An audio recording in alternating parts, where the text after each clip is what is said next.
try to edge their way back into the series. But Oasis is where it all begins now here on Garden for the first round. Architect, you know, has been a great Pharah player throughout his career. Back in Korea before the Overwatch League, we saw him play it quite a bit. Like his teammate Rascal as well. And when you take a look at the lineups here, we're going to start to figure out exactly what the plan is for Shock. All eyes on their hero picks right now. Striker Tracer in the finals. It's been a long time. Let's see how he can perform here. He may be the X Factor. He may be able to pressure DM enough to prevent the Widow here from just carrying the fight as it's been throughout stage 3 for the Dragons. Yep, pretty similar comps here, but DM gonna be on that Widow, no surprises, and already gonna have a kill. Sting takes down Architect, asserting his dominance on that Pharah. Hyoben gonna be bioed out, going lower and lower on the Roadhog, but still manages to kill off Youngjin, but Ding is there to scoop the second kill. So advantage still gonna be there for the side of the Shock. Res starting to come in, Sleep gonna be connecting now. As the Pharah hits the ground, they manage to finish him off. It's an all-out brawl as DM is playing up onto the point here with the Widowmaker. It's a shot onto Violet, Dink Smurf in the head, jumps over onto the high ground to escape the rockets coming through. And the first clap, the first lockdown, goes the way of the Shanghai Dragons. Shanghai Dragons win the Pharah battle overall. Damage output much higher for Ding, who despite the sleep there, was able to get into position to poke in the back line. Striker will swap over to the Hanzo here. The Tracer pick, unsuccessful. And, you know, I gotta say, this makes a lot more sense to me. It's really greedy to think that you're gonna be able to get into the backline with a Tracer in this meta, even without a Brigida on the other side. I like this a lot more, but they're slow going here through the shield. Well, looking for the whole hook, managed to find Hyoben, the Bionade comes through and DM finishes him off. Gets that kill in. Violet as well, gonna be tagged up, will get topped up by Moth. Getting the heals running through. Oh, angles here for DM. Doesn't get the headshot there, however. So can't get rid of Architect. Res gonna be used. And as they come back through, that's gonna be kills going the way. As Youngjin gets taken down, but DM manages to get a double kill now. And Shanghai Dragons will maintain control of the point. Big sleep on the Violet there to help clean him up. And now the San Francisco Shock gonna have to reset once again. Striker swaps over the Widow. You have to imagine he's been practicing this a lot right now in preparation to potentially duel DM. And that's, you know, given that there's a chance it was going to be the Dragons, an unlikely chance, number 8 seed. Well, but he's picked already. Yeah, not a good start. Way overextending, way out of position, very aggressive positioning there, and he gets picked for it. They do have the res, they put him back through, but now that's going to be taken out of the fight for a while. Hulk comes up with nothing, so Youngjin can't line up the hook. Still will have that one ready to go as they try to advance over onto the point. Shanghai Dragons, you see that highlighted there in the top of the screen. Ult efficiency looking pretty good right now. Have only used the supercharger and the infra sight to gain vision on the enemy team. Luffy, however, going to be taken down off the bat. Hyoben manages to come up with the kill, and the Bionade's now out of the fight. That's going to be huge. Mirage comes down from Architect, manages to find a double, looking for a third. Luffy will be taken down. And that is going to be the clean sweep, pretty much Ding. The last one left alive. Flip comes through. Shanghai Dragons, they're at 93%. Yeah, it's nearly the 99 flip, so the Dragons are still going to feel comfortable. They're still massively in the lead here, but this is line of sight advantage for the first time for Striker now. So it's tougher for DM to peek out, to look for those headshots against Architect. Makes Architect's life easier. As you can see, he's already getting the first pick because he's no longer under threat of DM's Widow because it's Striker who controls that matchup. And now, for the Dragons, it's an ult issue here. They can't even build ultimates. They don't have any initiation right now. The style they're running is about controlling the point in sightlines. Now they've lost it. It's tough. You know, that barrage, you're not going to have a great time getting that onto the point without a Sombra, without an EMP to set it up. Architect getting tapped once there. Direct hit comes through from Ding. Can't get the double. Oh, answering back. Just trying to soften him up as much as possible. 54% at the moment for the barrage. Ding still holding on to his. Setting it up can be difficult, especially when you don't have a Sombra on your team. Sleeping Bionade over onto Youngjin off screen. He's going to be taken down by the whole hog there. Hyoben finally going to be interrupted, but it's too late. The damage is done. In Shock, they will keep holding this point. Now this is where it starts to get really scary for the Dragons because at this point, you know, you're out of tools.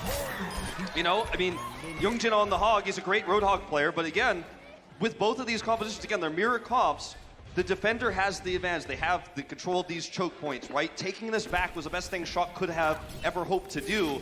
And now for the Dragons, they're going to have to win an uphill fight. You know, it's going to have to be a fight where they don't have those sightlines. DM at least will have the infra sight here to give them that additional information. There it is. So now Striker's going to have to play passive. This is when they need to come in. This is when Ding needs to get into position. DM looking for that angle, has that infra sight through, so you can see there's walls and actually manages to take down Violet. Now the Nano Boost going to be out of the fight unless they can get the res off. Striker managed to find Youngjin, but now Smurf taken down as well. Ding on the hunt. He's looking for Architect to sleep. Comes in. Barrage now going to be laid in. He'll start coming out. Gets rid of the supercharger. San Francisco Shock, they hit 99%, but the team is still getting picked off. Now the flip comes back through. They have to tag this right now. And they don't have the staying power of the Nano. It just comes in now. Trying to get around the back. Smurf barely manages to tag in to force out overtime here onto the point. Adaptive shield going to be used. Architect swapping over onto the Genji. Hook comes through. Smurf taking a lot of damage. Falling low, a little bit more. Then finally managed to finish him off, and Moth is going to be gone as well. So now it's just Violent, but he's out of the fight. The DPS from San Francisco Shock do not stand a chance here on their own. Striker eliminated.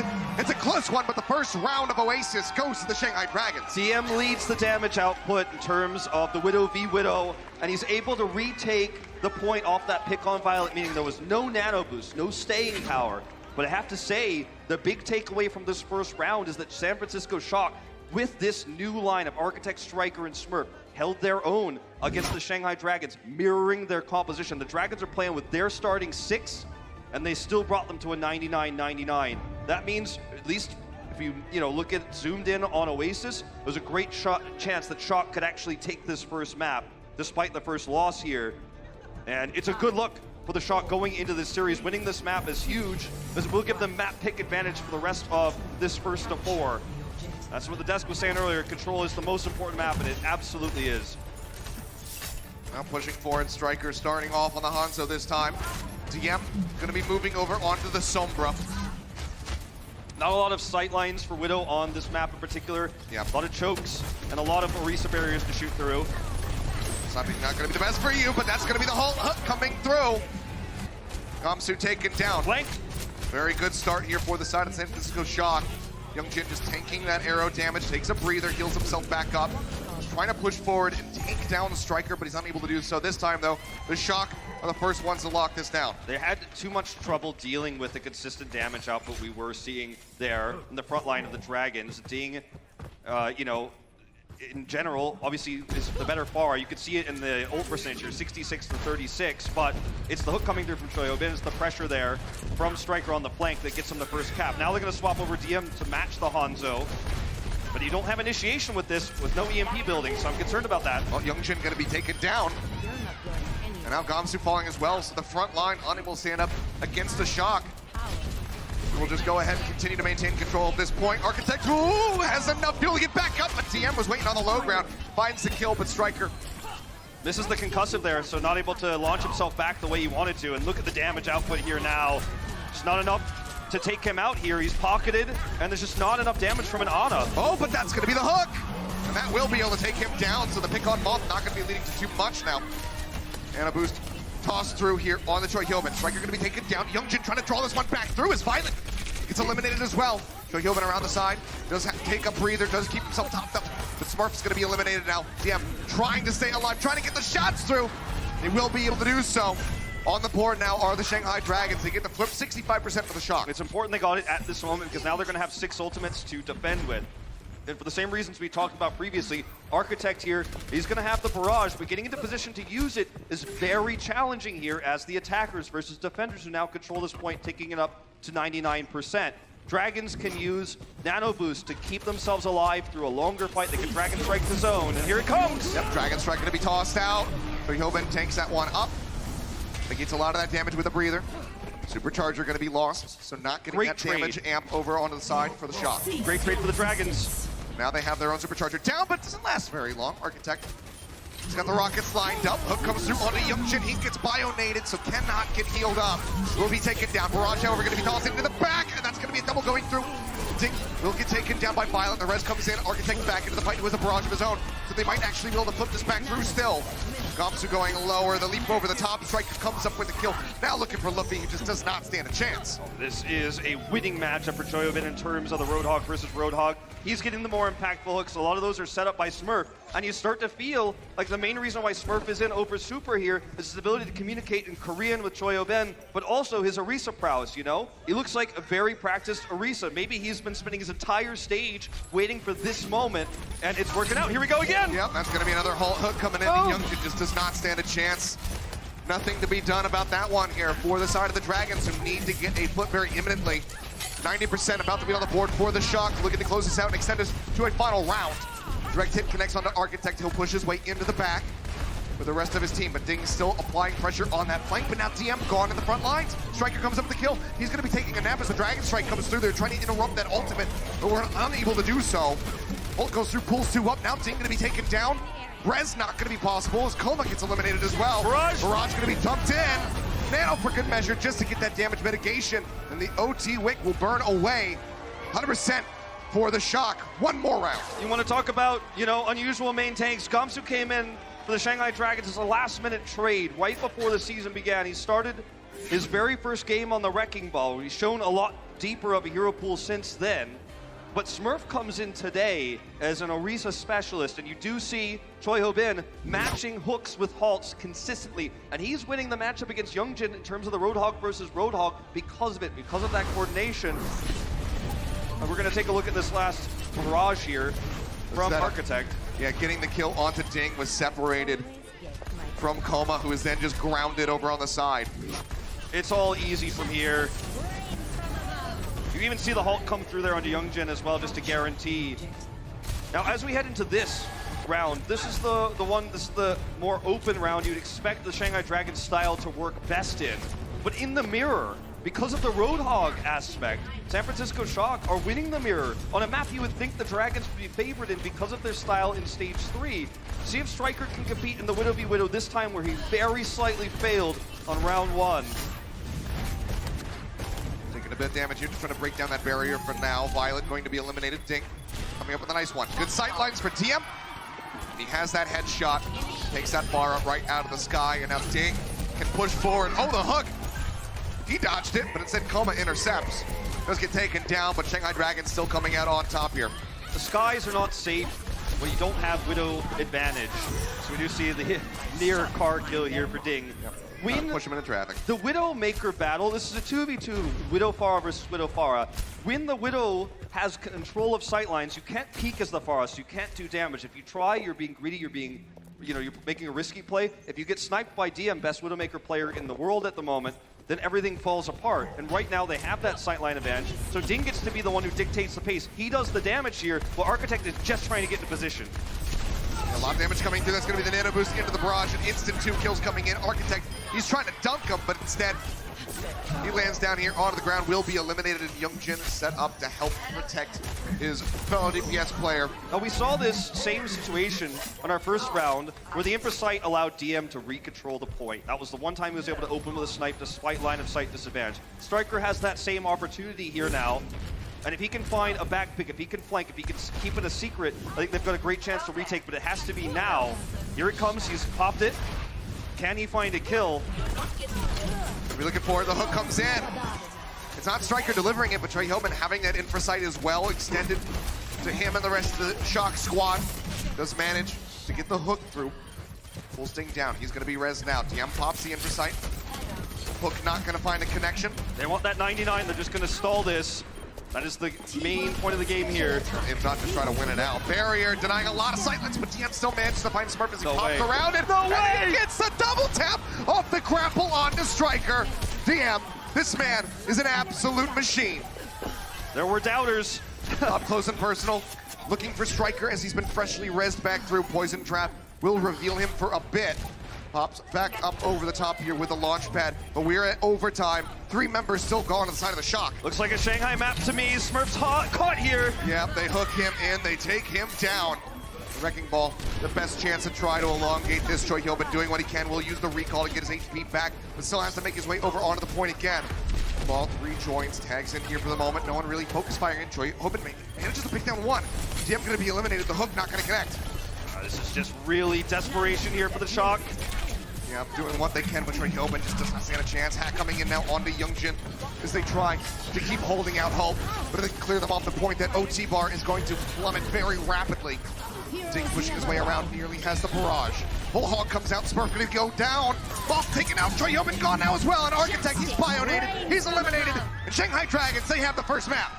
I mean, there were doubters for DM as being the best Widow in the world, but I think they are getting silenced more and more by every map you see. It's the DPS duo that's winning this for the Dragons. The Widow battle is won by the Pharah. The Pharah battle is won by the Widow, and they together, best Pharah Widow duo in the league right now. It's tough to be shocked, but it was a weird starting lineup. Let's see if they make some changes.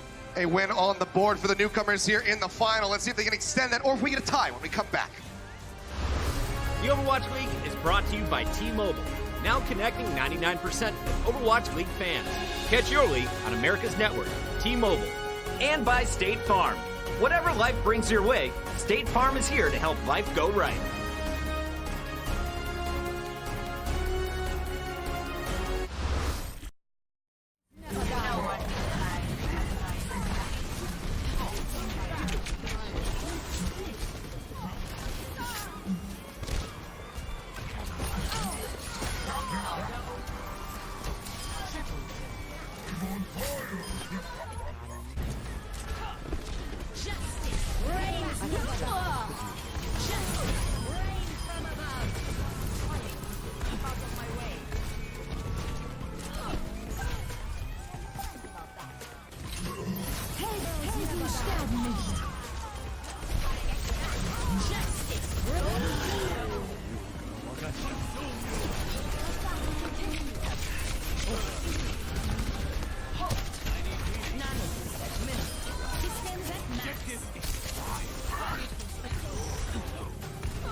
Welcome to Assist of the Week, presented by State Farm.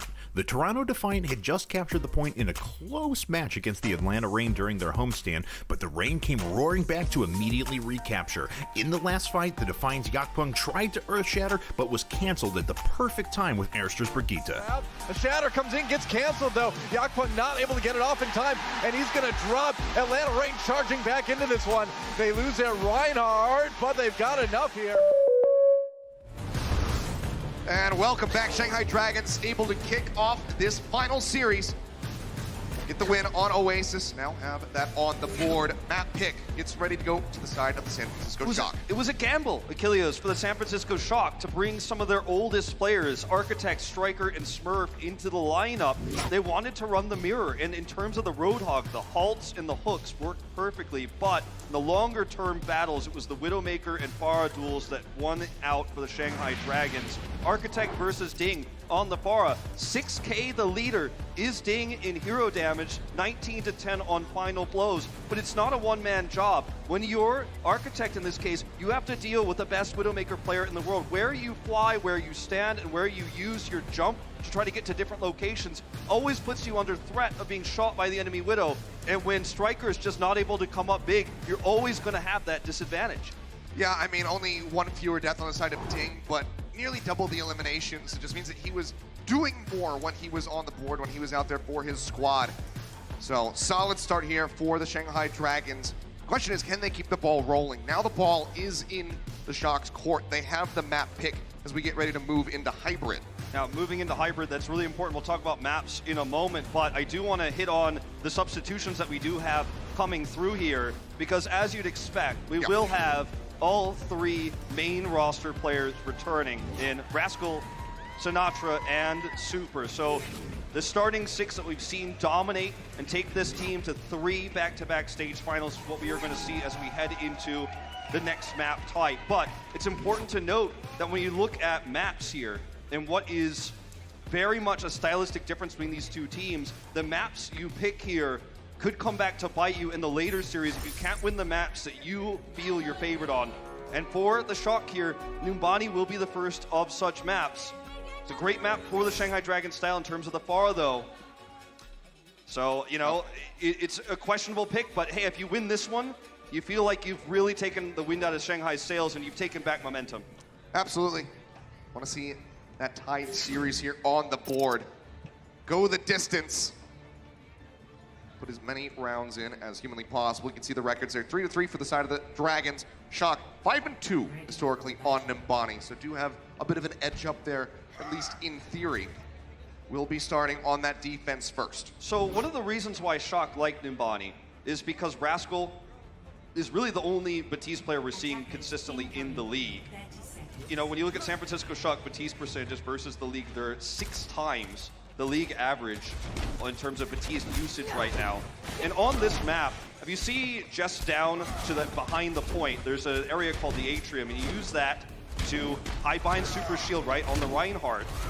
Operate around the Pharah attackers. You're going to see that they're going to drop down to the point, they're going to go into that room. And that's where they can rely on Super Shield. But what Rascal gives you is more consistent healing in AoE on this Batiste, as well as some extra range damage. So you have that to help deal with the Pharah composition. Well, Shanghai trying to make up their minds. Ding will be swapping over onto the Pharah. DM going back to the Widowmaker, and Youngjin sticking through with the Doomfist. Haven't seen this yet in the series, but we know that he is very well versed on this pick. Brings out a lot of explosive damage if he can line up that rocket punch. Smash somebody into a wall. Very strong against what Shock are running too. They're reliant on formation, and it makes it a lot easier for the Doomfist to get those wall picks. And also get punched right out of that immortality field that Rascal's going to be looking to offer up. DM going around into the back. Rascal trying to survive, gets punched out of that immortality field, but no one there for the follow-up to try to finish him off. Now it's going to be expiring soon, and Youngjin uppercuts him out of it, manages to find the kill already. A couple picks coming through DM. Unhindered at the moment, will finally get jumped on by Treyhobin, but now Super is gone. Luffy going to be the only elimination coming through here for the Shock. And that will just be a very swift cap onto A. And this is the style of the Shanghai Dragons shining through. You know, if you looked at the UI and the 12 heroes we have in this map, right before that fight broke out, it was San Francisco, old style versus the new, and what Shanghai Dragons are running. And Numbani is a map that really suits what Shanghai are doing. So that's why I had concerns, and Youngjin, close quarter combat, but there's too many. Not going to be able to take everybody down. But he baits the immortality field. Every time you see that die in the kill feed, the Rascal's skull there, that means that they don't have that for a long time, and that's super critical. Need to get that down again so they can try to set up the barrage. He's going to be dropping low here onto the ground, trying to find that pick up on a Violet. Rascal now going to be taking a snap. That's going to be the opportunity. He pulls the trigger on it. Treyhobin going to be melted out of that mech. They get the D-suit. Youngjin with a meteor strike takes down 2. And Gamsu set it up. He made sure that Treyhobin would be knocked into the air and unable to defense matrix in that area. He's been so great at disrupting the backlines of these teams, but sometimes the front lines now on the Wrecking Ball. Remember, it's the hero he started playing with. Take a look at Youngjin here as well. In all the chaos, there's no retreat. You're stuck between a rock and a hard place. He's going to get the meteor strike in for the double. Yep. Drop it down. Comes up with those kills, and Shanghai Dragons at the moment just kind of cruising through this next phase of Numbani. Nearly rolled up to point B, get that checkpoint, get that extra time in the time bank.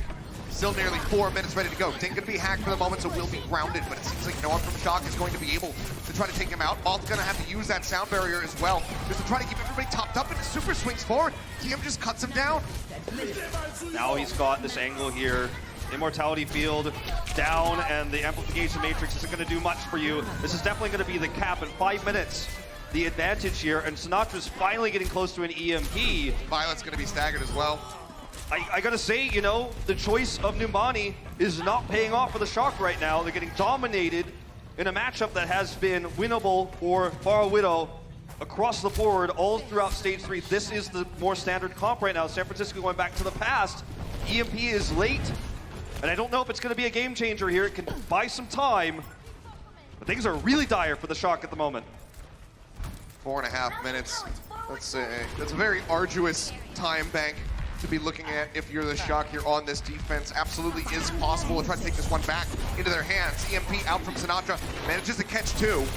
Gets tagged up here for the moment. Gopsu around the side, still just going to be getting topped up. Has that pocket coming in.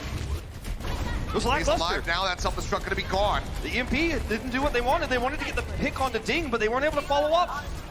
And now look what he's got. Free damage in the sky. Yep, Super taking a lot here in front. The Nano is going to have to be used just to ensure that he stays alive. Rocket's still going down. Rascal, he's got to use that immortality field. The barrage is still online from Ding. He might be able to set up a play now. Field's going to be down in just a moment here, too. Here we go. Gopsu up over the top. Minefield going to be dropped in. Drop into the back. Both supports hugging each other in fear. But Ding does not care. He does not show mercy. He takes them down. And the cart rolls through. Shanghai Dragons making it look easy on the Shock's map pick. On the Shock's map pick, and that's the biggest concern we have going forward here. What a start. Absolute control to Ding. He finds the backline, he finds the support. Sinatra Sombra, a little bit lackluster so far. 3 minutes and 46 seconds, the time to beat. We'll see what the Shock can get done on their attack when we come back. The Overwatch League is brought to you by Toyota, official North American partner of the Overwatch League. Toyota, let's go places.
Die.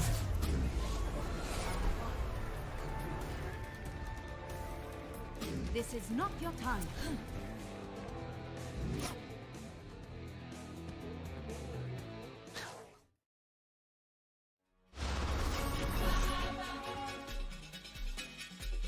San Francisco. And welcome back, Shanghai Dragons on the cusp of being able to make this a 2-0 start. A fantastic push from them. 3 minutes and 46 seconds set here on Numbani. Shock getting ready to go on their attack to see how they can fare. Make sure you guys stick around for halftime, though. The desk is coming up to break down the first half for you. But today, after today's match, be sure to tune in to Watch Point. This coming Thursday at 4 p.m. Pacific for a very special Stage 4 preview. Puck and the crew will be breaking down everything you guys need to know heading into our final stage of the season. May even have a few surprise announcements up their sleeves, so you don't want to miss it. I can tell you guys definitely do not want to miss that one. Make sure you check it out. Stage 4 is going to be epic. A great conclusion to this wonderful year of Overwatch League before we head into playoffs. But right now, zooming in on our Stage 3 finals, You know, this is Numbani, where you've got a lot of open spaces. There's a lot of areas where Pharah will excel. It's an area where when you're fighting against Youngjin on the Doomfist, you know, you're going to have problems in small choke points.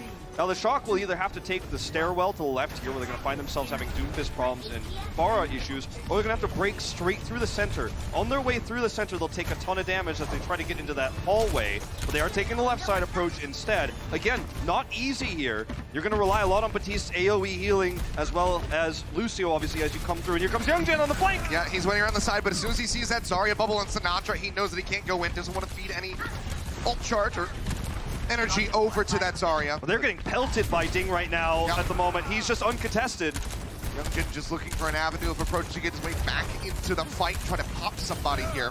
Right now, just going to be operating around the low ground super. He's dropping low. They hold him in. Now he's going to be hacked out. Mortality field does come through, but Ding manages to eliminate that. He nearly has a barrage online. Already at 89%, but Youngjin goes forward with the rockets and manages to take him down. Youngjin now up onto the high ground as well, going to be taken out. San Francisco Shock, they look to close out this point A-cap very swiftly, about as swiftly as we saw from the Shanghai Dragons. They cannot really contest this one as Gamsu gets eliminated. That will be the cap. 5.5 minutes on the clock here for the Shock. It's all about Choi Hyobin, got those critical kills, takes the Pharah out of the sky, gets the follow-up kill there, 2 in a row to start getting control to the San Francisco Shock. He eliminated the biggest issue that they had, which was the Pharah, the range damage they couldn't contest with. Choi Hyobin comes in, punishes the greed from Ding, and this is now a world where the Shock could match the time bank of the Shanghai Dragons. Felt impossible moments before, but they have turned this around. Still a very good chance to get the recontest here for the side of the Dragons. They have that EMP barrage combo online. Yep, and we need to make sure that they can hit Violet, focus fire that immortality field. That is exactly what they're looking to do here. Look at the disruption already set up, messing up the formation. Here we go. Jump forward, EMP going to be coming through. Violet already just picked off. Youngjin finds it himself. Mortality field is going to be used, but now there's a Bionate over on a super. He'll be eliminated. Hyobin knocked out of the mech, and Moth likely going to be taken down. And they did it just before Moth had his sound barrier ready. A needle thread here in terms of the ultimate usage, hitting that before the appropriate counter was ready. Now the Dragons looking to continue the fight. I think a bit of an overextension here from Youngjin. Great kill there for the Shock. They still have both support ultimates, so this contest should be easy. Yeah, and him getting taken down actually opens up for this play to happen. Koma and Luffy both going to be eliminated, so no supports in the next fight here for the Shanghai Dragons, if they take one at all. San Francisco Shock also steamrolling their way through to B. Yeah, San Francisco Shock should have this for free. There's just no way to contest. Only DM is nearby, but he's looking to charge up EMP. Gets punished for it.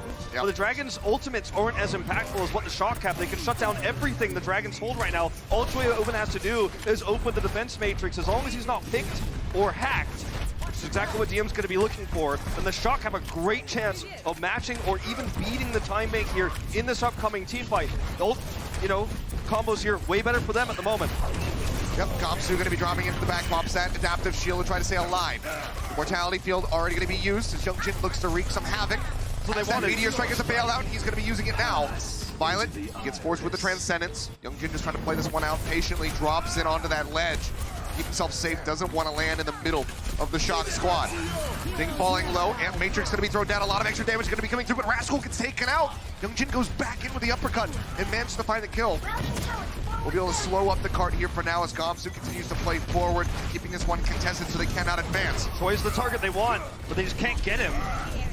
Yeah, can't get that elimination yet. Ding at the moment as they stabilize, more than happy to hold on to that barrage because the EMP is nearly online for DM. Exactly. Now the EMP is going to make the barrage so much more powerful. Great plays on the Doomfist again from Youngjin. Him landing on the ledge there is not an accident. He used it to escape, as you say, but the damage will still go downwards to where he landed. So just understanding Doomfist incredibly well. One of the best Doomfists we've got right now in the Overwatch League. The EMP setup here is mostly to hit Moth if possible, but also Choi Hyobin if he can delete the ability to stop that barrage with the Matrix. That's what he wants. Oh, well, Youngjin going to be taken down. Violet, normally the prey, now the Predator, has come out on top. Gets rid of him, alleviates a lot of pressure. Moth safe. Moth in the back trying to avoid this EMP. Knows that it's going to be inevitable, but now Sinatra going to be taken down moments before he can get a Graviton Surge online. There's no mercy on the side of the Shock to try to res him back into the fight. Super is getting bumped around, will be taken down.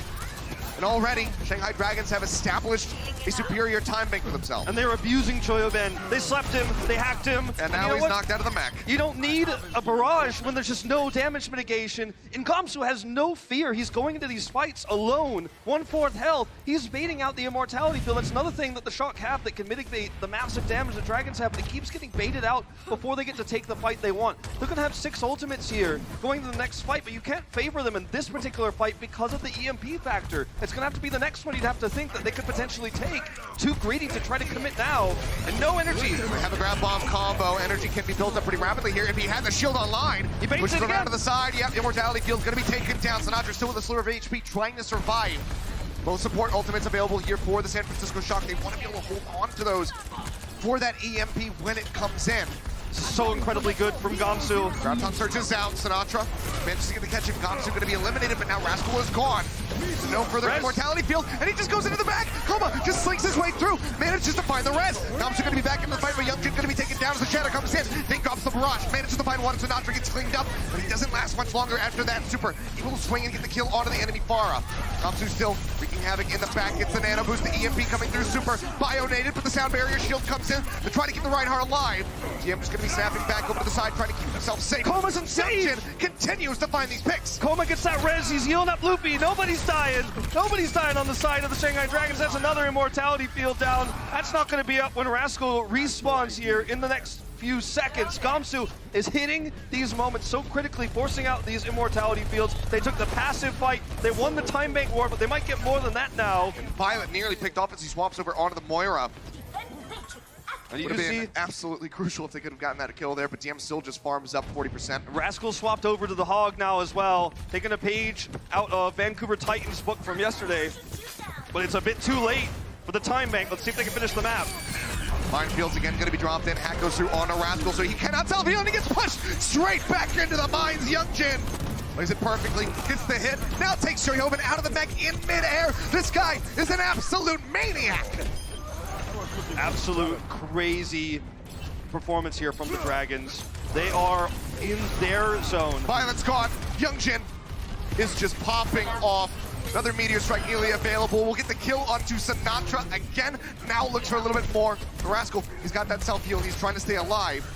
They will go ahead and peel back. This is looking like a hold at the moment for the Dragons. It is certainly looking like a hold. The San Francisco Shock don't have ultimates here to try to initiate a fight. Sinatra will have a grab in the longer fight, but it's the EMP barrage combo they're constantly worried about. And that's something that Shanghai Dragons are able to hold for so long. There's no immortality field this time either. It's going to have to be a hook to start things off for the Shock, or there's no chance they're finishing this map, but the hook misses. Yep, it misses. The EMP comes down and it catches absolutely everybody. Mirage now laid down on top of it all. They look for the team wipe. Choyoben is the last one left alive, but they will strategically leave him that way. He's trying to jump off the side. They finally finished him off. It's 15 seconds remaining for the Shock. Sinatra walks in with no energy. They're going to use Rascal on the Wrecking Ball. Super slept. He's so important here. Slept at the front. They try to knock him off the side of the map. We'll be grateful that that does not happen, but now Moth is going to be gone. The Can't even touch. coming out from Violet. They have to make it to the card. They barely managed to make their way through as Rascal swapped over onto the Wrecking Ball, but he's instantly taken down, as is Violet. Sinatra throws in the grab in desperation, but they cannot do it.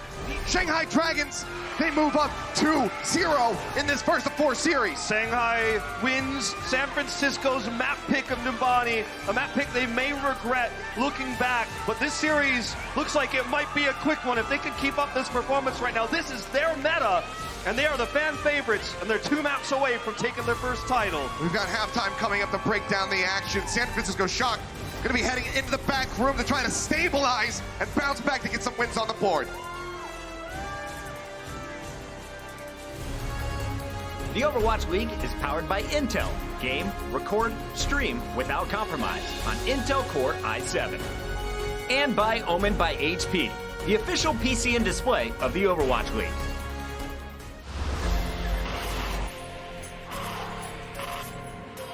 They don't just play for a team.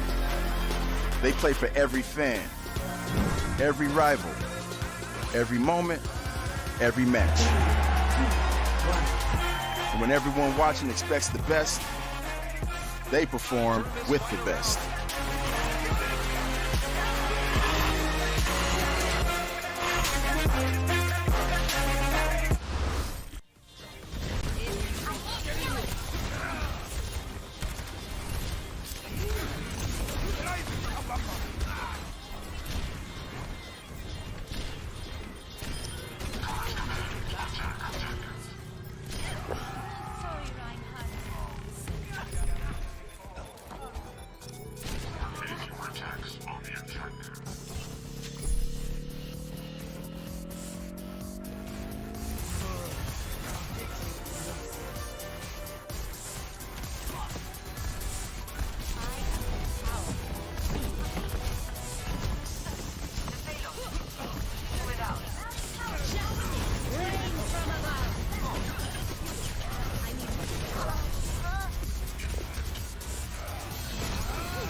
This is not your time.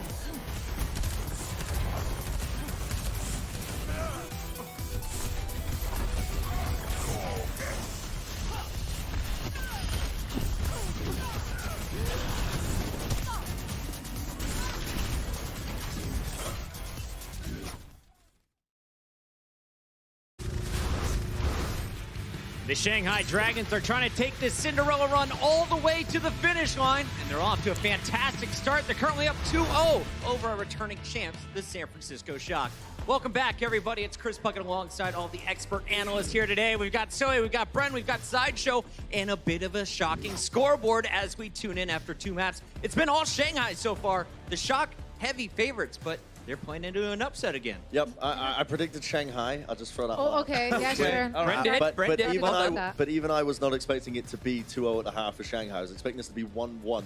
Realistically, I mean, this is a To be fair, though, what Shock did ridiculous on that result. first map, that was a big gamble for them. It was. That was a big gamble, and it didn't pay off. However, I did see some good moments within it as well. Architect, I don't think he outplayed Ding on that Pharah. However, I do think that he managed to distract him appropriately and at least not give Ding quite as much space as he has been given in previous matchups. So from that perspective, I don't think it was awful. Smurf obviously brought in as the Orisa specialist.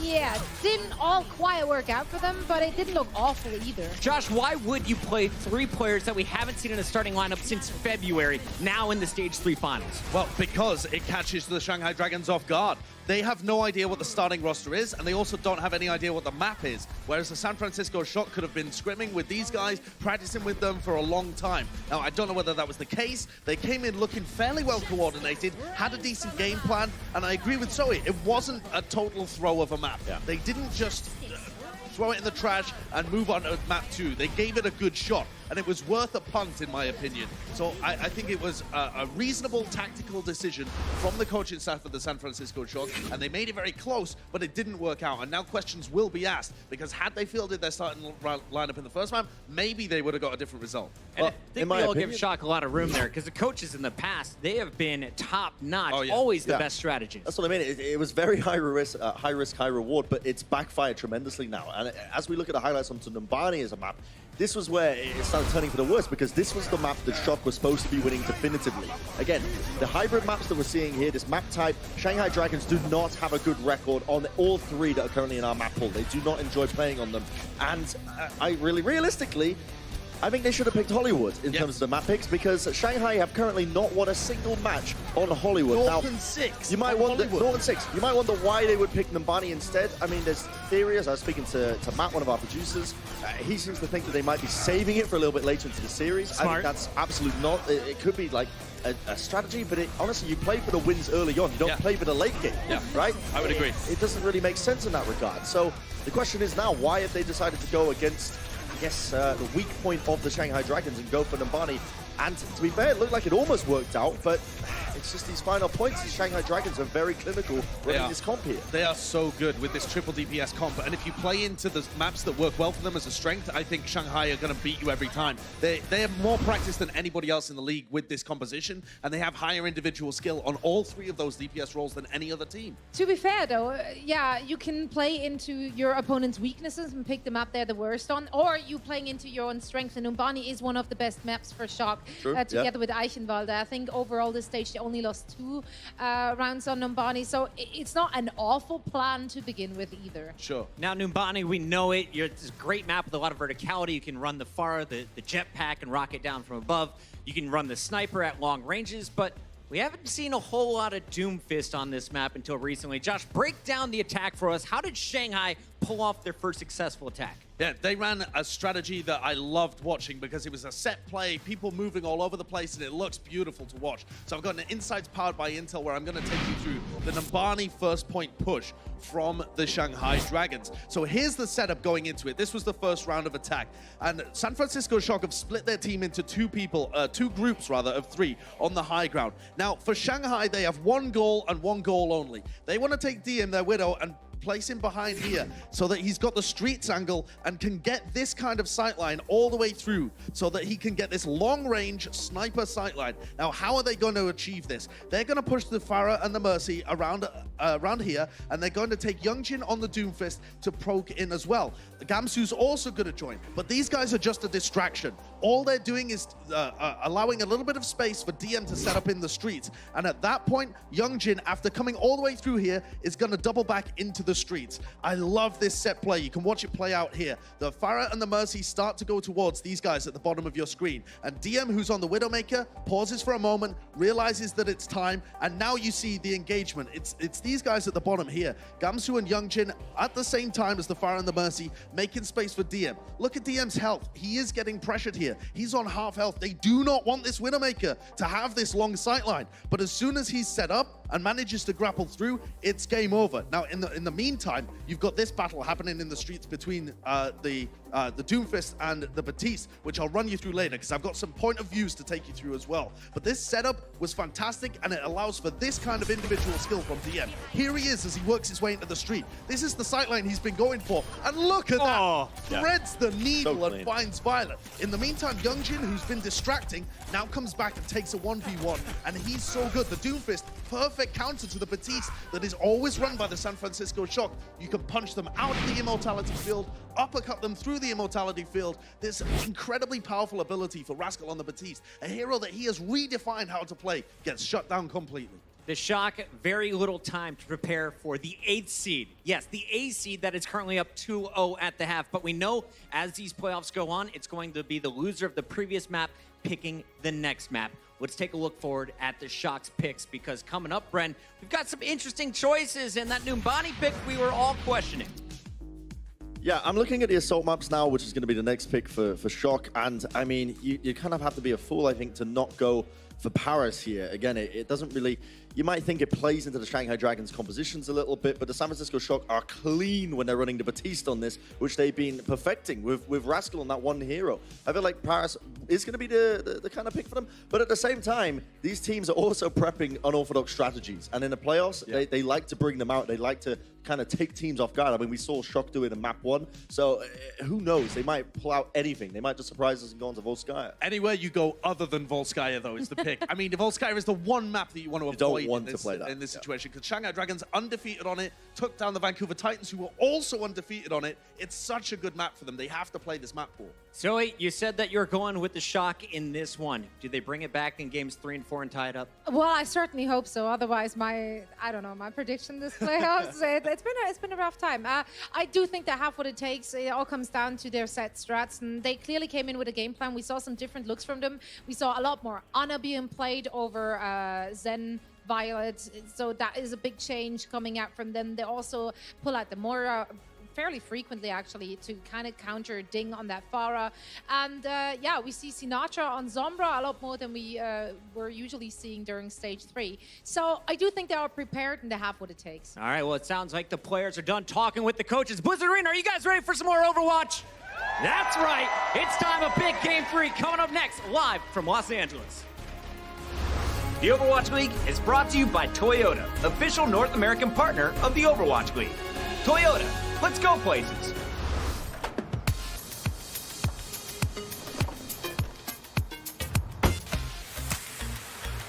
What's up, dude?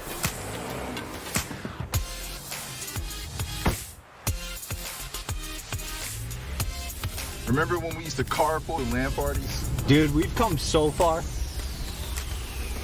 Ladies and gentlemen, it's time for some Overwatch.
Rain from above.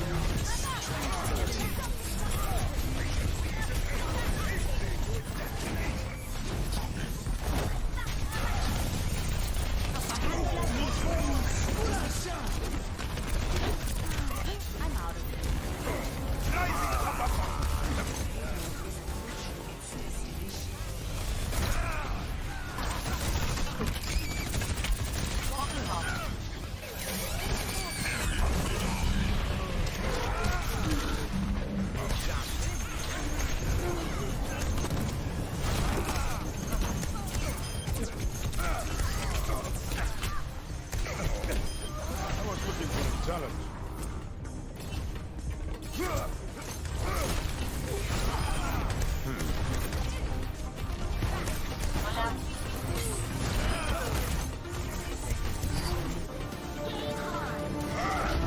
Gale de Mahol. Helden schnell.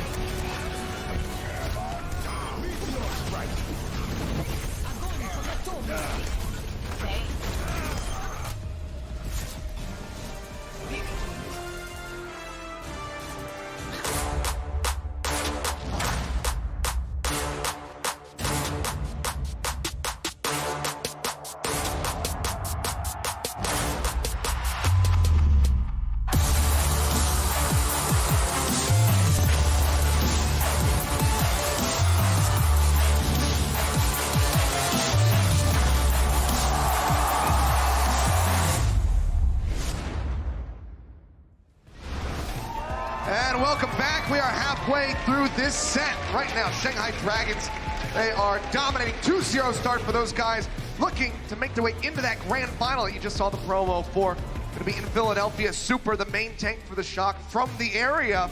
But this is a bit of a rough series for him. So if he wants to make it into that grand final, stabilizing now, getting that back-to-back stage, stage 2 and stage 3, final victory, that will certainly help them be a good boot for them moving forward. You got $500,000, on the line through these playoffs as a, big major bonus for the teams that do perform well here. It's not just about the pride, it is about the money as well.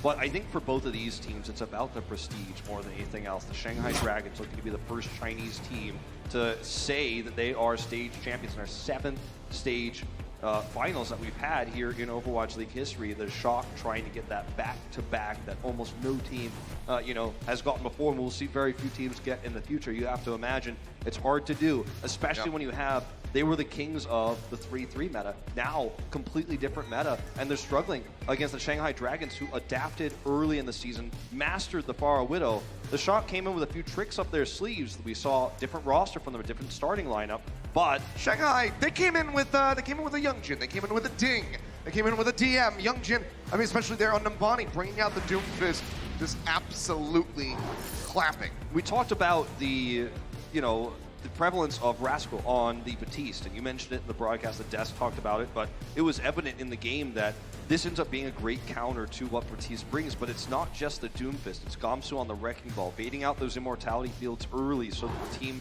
doesn't have that crutch to fall back on when the fight gets rough, when the damage is coming through from Ding in the sky while Youngjin is threatening the front line. You can't set up like you want to as a San Francisco Shock with the team comp they're running that's so positioning dependent when you're being knocked into the air, you're being blown up by rockets, and you've got a Wrecking Ball coming into the front line. DM's counting up for the 4-0 right now, and, we're halfway there.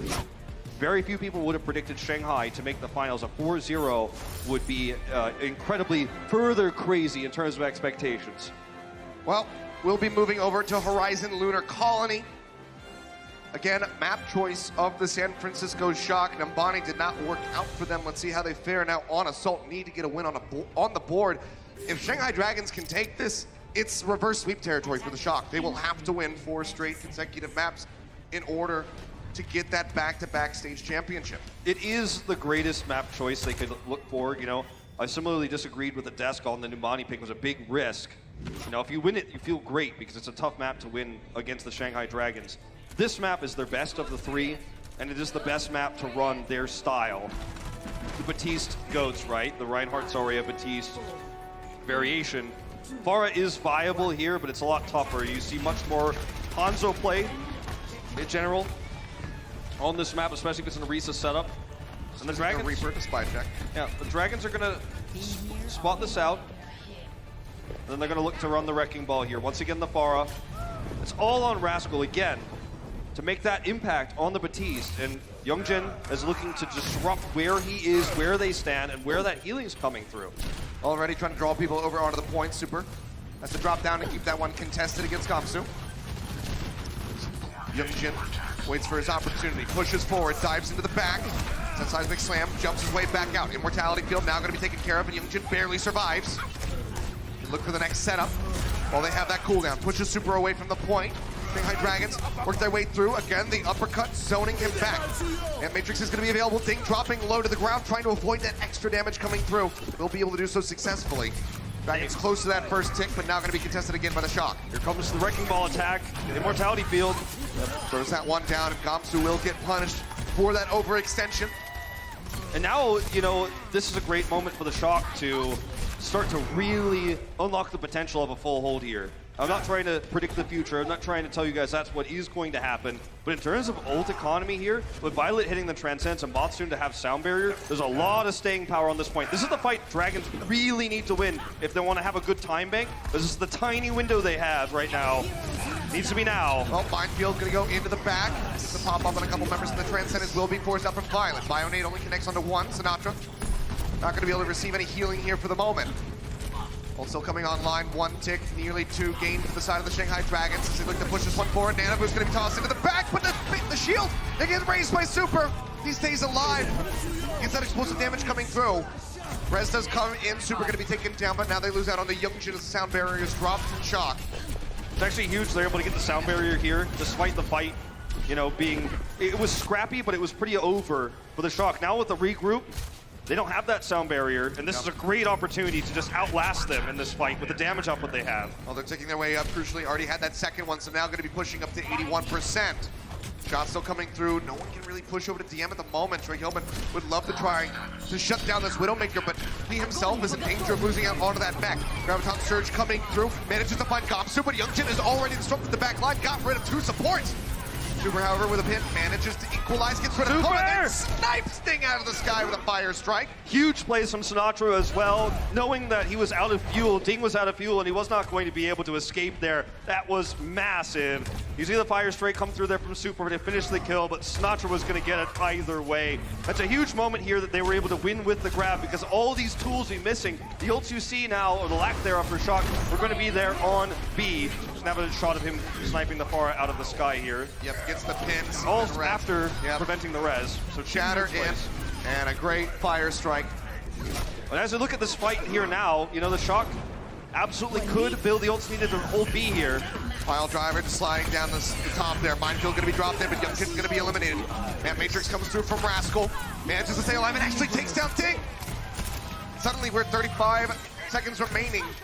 94.5% build up for the Shanghai Dragons, but they have to get this cap. They certainly do. And now, for the Dragons, you're coming into this fight. You're reliant on Gamsu's initiation. You've got a lot of staying power with the Youngjin ultimate here.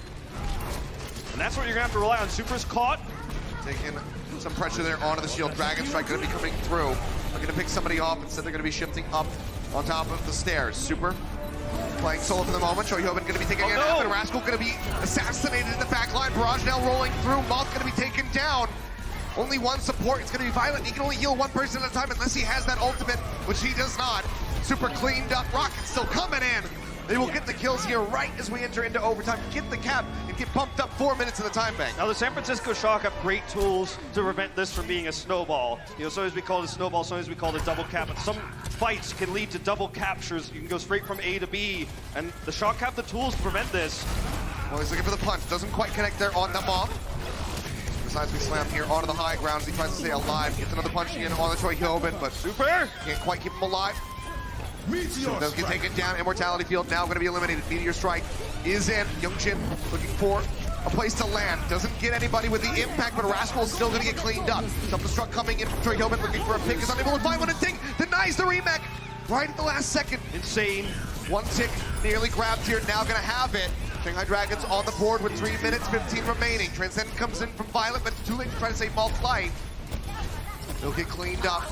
San Francisco Shock, they have to stay glued to this point from now on. Managed to find the kill onto Youngjin. Choyobin going forward. Looking to create some space here for his squad. Barrage in the back cover, gonna be dropped in. No D-Matrix available, Sinatra's gone. It's greedy, but it pays off here. This could be the cap they were looking for. Another Dragon Strike available. No, Rascal! He dashes straight into the headshot from DM. There you Sends go. up the Sonic Arrow. Dragon Strike through. And that is going to be the cap they can't beat. They take it here. Time Bank was against them. They knew that Super was a target they needed to focus down first. If they could take him down, the grab that was coming up for Sinatra wouldn't be as impactful. Great plays from the Dragons. Ding carries the fight again on the Farah. Doesn't matter what map it is, he's going to find the value with the Rockets. 245 set up here for the Dragons. Let's see how the Shock fares on their attack. Coca-Cola is the official refreshment of the Overwatch League.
Огонь по готовности!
And here we go, Shanghai Dragons complete their attack on Horizon Lunar Colony. 2:45 remaining in the time bank. Shock getting ready to go on the attack. Need this to be a very strong one if they want to exceed what we saw there from the Dragons and try to get that win on the board. Pressure is on for these guys. It's See if they can come out on top. It's rough, you know. That it is, but of course, stage 4, as we round out things here in stage 3, will be coming up. Outlaws versus Paris Eternal will be our kickoff game, so make sure you tune into that on July 25th. It's rough when you lose, you know, control of B like the Shock did when you had, you know, you were about to really have all your ultimates online. You were about to have all the advantages, all the tools, but the Dragons just slide under the door as it's closing. They get in there, get that pick onto Super, and then just the damage from Ding, you don't have a great tool to shut it down. You have a lot of problems with that. And for the Dragons, they're just going to keep using what's been working for them. And when you look at the Shock's attack run here, or the defensive setup, See Ding, just how impactful he has been on that Doomfist. yeah, we were just looking at the stats there. Youngjin on the fist. But for the Shock, right, on this attack run, it looks like they might run the McCree, right, blind to try to deal with the Farah. Something that, you know, everyone's wondering, will we ever see that? But it doesn't happen. It's just going to, again, be Sombra Goats. Pushing their way forward. Have a lot of burst healing coming through with the armor pack out from Rascal, as well as just standard healings from Violet. Bionated on the mouth, though. The hack on the Choyobin just gives you so much room as the Farah to just blast rockets in. Yep, shield bash goes through onto Gamsu. He'll fall quite low, pops an adaptive shield. Keep himself topped up. Sinatra with a sliver of HP gonna have to be out of the fight, but already the Coalescence online provided as he looks to create a pick here for his squad. Keep everybody else topped up. Super gonna be taking a nap. Koyoban under some fire. Jump into the back. Barrage gonna be coming through. Violet gonna be taken down, looking for a little bit more. Sinatra nearly clipped, nearly taken out. Final rocket not quite gonna find the hit as he jumps away, but still, it will be Shanghai Dragons holding back the Shock for now. It's a 6-man EMP that leads into the barrage kills, but this fight is not over yet. The Shocker coming in, they've got Moira, so they've got extra healing. Find themselves a little bit of time. The Mind Shield going to be dropped in. Gamsu taking a lot of damage as he is hacked out. EMP comes in. That's going to be 5-man connected onto the Shanghai Dragons, and Coma and Luffy both going to be taken down. Melee hits in from the Shock, the San Francisco Shock. Get rid of the supports. Youngjin is going to be the only one that can offer up any modicum of healing. But doesn't really have any targets here. No friendly allies nearby. Will get cleaned up, and that is going to be an absolutely quick take here for the San Francisco Shock. 6 minutes plus now in that time bank. The Moira is a great tech here for the San Francisco Shock. Bringing that in, having that extra healing. It's the staying power you need against the slow poke damage of the bar outside of Barrage. But now we've got the Barrage combo ready again with EMP. They should be able to hold this next push with that combo. DM. Rally coming out, EMP going to be used. Another 5-man, this time onto the side of the Shock as they push forward. Rascal going to be taken down. Ding, not really into a position to use the barrage, but also not going to be necessary. The boom forward, it's both supports, and Violet will get cleaned up. Now this is very common to see teams get wiped by EMP without using ultimates because you've got a great time bank. You're 3 minutes the leader at the moment as Shock. You know that EMP is going to give you a big issue. You walk in, try to get the last part of your own ultimates while then taking the EMP. Now they don't have the EMP. Sure, they've got the barrage, but you have ult advantage, and this fight is favored to the Shock if they can set up a big EMP here, and that's what Sinatra's looking for. Got to jump up over the top, EMP comes through, this time catching 4. Ding is going to be one of them. Coma in the back under pressure, going to be burned down. Violet just cleaning them up with that Coalescence. Now looking for a little bit more. Gamsu just pulling everybody together, going back and forth behind the shield, trying to stay alive, but there's only so much he can do by himself. He gets taken down. Defense matrix is there. The barrage gets absolutely nothing. Youngjin desperately trying to swap over onto that Bastion as Coma tries to buy some time with the Valkyrie, but he will get grounded, and that will be the cap here on to B.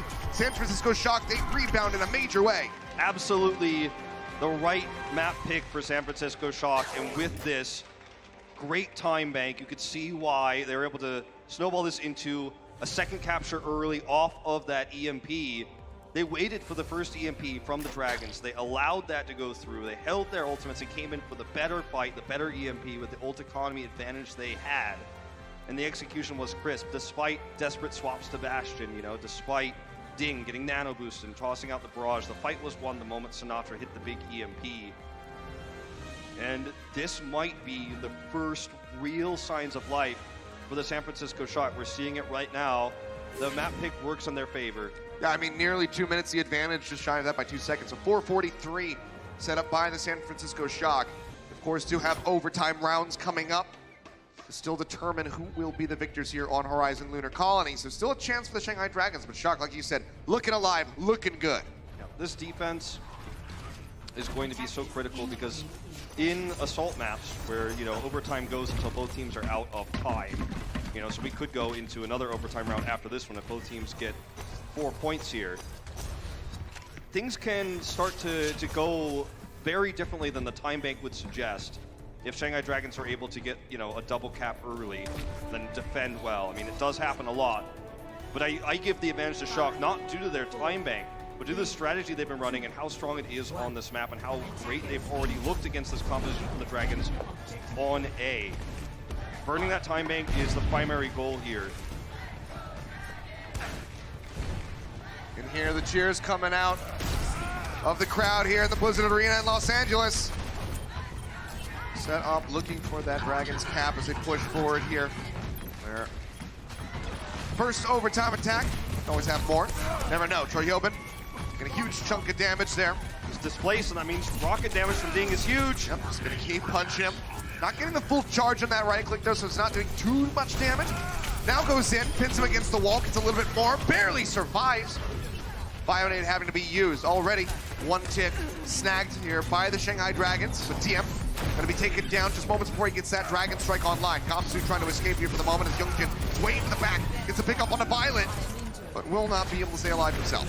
Sinatra's playing so well on this Zarya. You know, he doesn't get as much credit as he did in stage 1 and 2 in this meta because he's one of the only Zaryas left, but he is smashing it right now. Yep, Sting jumping up. Barrage going to be coming through. Sinatra trying to stay alive. Immortality Field keeps him in the mix for a little bit longer, but that final rocket exiting the barrage doesn't manage to take him down. Now jump in the back, looking for Moth, looking for Super. Anyone that Ding can get his hands on. Punch comes through and Super just falls. The stagger kills here. Transcendence was late from Violet. He was unable to keep him alive. Now jumping forward, Seismic Slam in. Looks for Moth. Sliver of HP remaining onto him. Violet going to be bionated, taken down. Moments before Lippy does get eliminated. Still a chance here for the Shock to try to stabilize, but as Youngjin, as soon as he keeps getting these rocket punches through, those hopes, those chances, they dwindle away. Now they lost the Transcendence. Violet used it, but he's going to swap over the Moira. This has worked well for them in the past. They have the Sound Barrier for staying power on the point. This is going to be all about the grab from Sinatra. Can he build that energy? And here comes Youngjin. Grab is out from Sinatra. Youngjin jumping into the back, unable to find an execution so far. Rascal going to be bionated. The Sound Barrier in from Moth, shielding up everybody on his squad. All the ultra used. Losing out on Lippy. Likely going to try to take this one a little bit more patiently. Almost stuck in an awkward situation. They're still playing forward, but now Kamsu going to be taken down. Youngjin in the back, managed to find another kill. They dip down below 60 seconds remaining.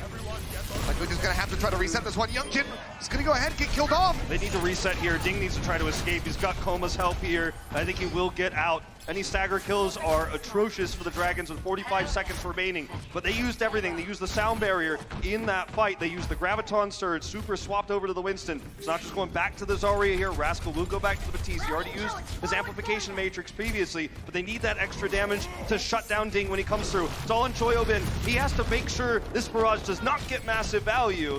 That means he can't be picked early. Look at how low he's getting. Going through onto him, and finally going to be taken down. The Coalescence was just moments away from coming up. Dragon Strike now going to be tossed in, flicks it over to the side. Everybody going to be dispersing, and now Super left alone will be taken down. Rascal as well going to be eliminated. The barrage online for Ding, waiting for his moment. Once again, Choyobin out of that mech, and they will be able to do so.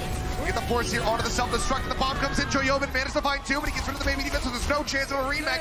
Now Sinatra and Moth going to be gone. Primal's almost ready. Violent over to the side, trying to stay alive, trying to burn down Youngjin, and he will be able to do so. But can he do more? Primal Rage comes out, looking with a sliver of HP, drops the Bionade, tries to survive. It's 77% built up here for the side of the Shanghai Dragons, looking for a bit more, but I don't know if they're going to be able to do it. Kamsu going to be taken down. Rez comes out, but it's off the point, and they will be able to hold him off. Massive hold here for the San Francisco Shock. The swaps were absolutely necessary. Super on the Winston, getting that Primal Rage up. It took him a long time, but that Primal is what helped them live through that last moment in the fight. Violet picking off Luffy despite a very difficult duel that Luffy was almost able to win. Violet comes up strong in the end. They have that extra staying power. They survived through healing and tanking all the damage. And Choyobin, heroics on the Diva, really. I mean, he's under pressure from everyone. He's being shot at by a Apar. He's getting launched in the air by a Doomfist. And then he comes up with this bomb here at the end, which really stops as he nudges it. Yep. This stops the momentum. This is the moment where you lost your most important duel here, Koma and Ding, and the damage starts to plummet at that moment. They get the respawns coming through. And this is what you've got to do as a Diva. And Choyobin's in the running for, you know, best Diva in the world. There's a lot of them right now because the role has been so important this year, arguably more important than last year in a lot of cases. But you need a strong Diva player versus these Pharah teams. That's why we saw New York play Mecco in the beginning of this playoffs, right? In the round of 8 quarters. You need a strong Diva player. Choyobin's coming up bigger than Mecco has. And this is winnable for the Shock now. They just need to capture B, and they've got almost 5 minutes to do it. Yep, 77.6% is what they have to beat. You saw how quickly they were able to take A last time out. See if they can do it similarly here. Start pushing their way forward. Sinatra looking for an opportunity, decides not to go for the hack, instead it's going to be pushing around out back. Throws down that translocator, so he's got a place to teleport to. Violet does get picked off. So we'll just be a push back over into the spawn room here for the Shock. Oh, okay. Okay. It's, if only Perdita had a shield that could block things. Well, that's a nice little stagger. It's going to buy them about 20 more seconds of time. Translocator location there for Sinatra is one that cannot be destroyed or hounded down by enemy Sombra, because DM has no reason to go out there, so that's why he put it in space. Gives him an extra bit of escapability. Oh, look at this angle. Yeah, a lot of damage being pushed through. Rascal again. Gonna get clipped. The defense matrix unable to help keep him alive, and Choyobin's gonna be knocked out of the mech now. When you're up against the Pharah and the Sombra, that's when you really have problems without a Reinhardt, because Reinhardt is going to have a shield, a barrier you can place in these hallways, whereas Winston's bubble, as you can see here, is only temporary. And once it fades away, you're just at the mercy of your D.Va. And if your D.Va is hacked or has already used its defense matrix against all the incoming damage, then you're just going to get caught in a stairwell like that and take massive damage. Now the Barrage EMP combo is ready, and Shock have to change it up. They're going back to Reinhardt Zarya, but it's cost them a lot of time and a lot of ult charge. Yep, still 3 minutes going to be remaining. Looking for that boot back. Concussive blast, unable to find it. Barrage is just going to be layered in. Tries to find the kill, and actually finally going to be taken down. Gets a follow-up again on the Rascal. Ding! Comes up with a triple. Now looks for Choyobin to knock him out of that mech. And they will be able to do so, and they can just leave him. Yeah, Youngjin comes up there from the flank as well to help set that up. Pressure Super out so the Barrage can come through properly. And they're just going to stagger Super. The Reinhardt stagger. Yeah, rare. something you don't see too often. But, I mean, they got to save the EMP here. The Barrage comes up big, and things a third of the way to another one. The Reinhardt swap is absolutely necessary. I don't think you could ever make this work with a Winston. I mean, not against a team of this caliber, maybe against some of the weaker teams, but not against the Shanghai Dragons. And still it wasn't enough, and now he's going to swap back to the Winston. Desperation here. San Francisco Shock, the leaders in time bank. They defended B, and now you could feel the pressure. The uncertainty seeping in. Yep, leap onto the high ground there, gets a Zarya bubble. Does Super, just trying to stay alive. DM, at the same time, waiting for his opportunity. Uses that EMP, but actually it's only going to be a solo onto Sinatra. The wall blocked out the supports. Now the Coalescence coming through from Violet. Everybody topped up. So a big whiff there from the side of DM. Not going to be nearly as impactful, and now that's the go button for the San Francisco Shock to make their way over onto the point. Ding, however, he's in the back. He's got an Nano Boost. He's got a kill on the Rascal. Supercharger 2. So he's got a Barrage, but he doesn't need it. Sinatra just gets dunked, takes that rocket right on the top of his head. There is a win condition now for the Shanghai Dragons here. Holding A, which seemed impossible, now starts to feel likely. DM with the EMP, if they can stagger these ultimates again, which they've done so many times here on Horizon, it's insane. If he could do that. He's already got another one. Exactly, if they could stagger these, use them separately, how does Shock win this? Yep, he's built it up. 1 minute and 20 seconds is what they need to do. They can use them together. I think that's what Shock is hoping for. They've got the sound barrier. That's one way to shut this down, but it's going to have to be Choi too. Another jump here onto the high ground. Super goes forward, but gets stunned up. The EMP comes in, and ding, he rains down hell from above.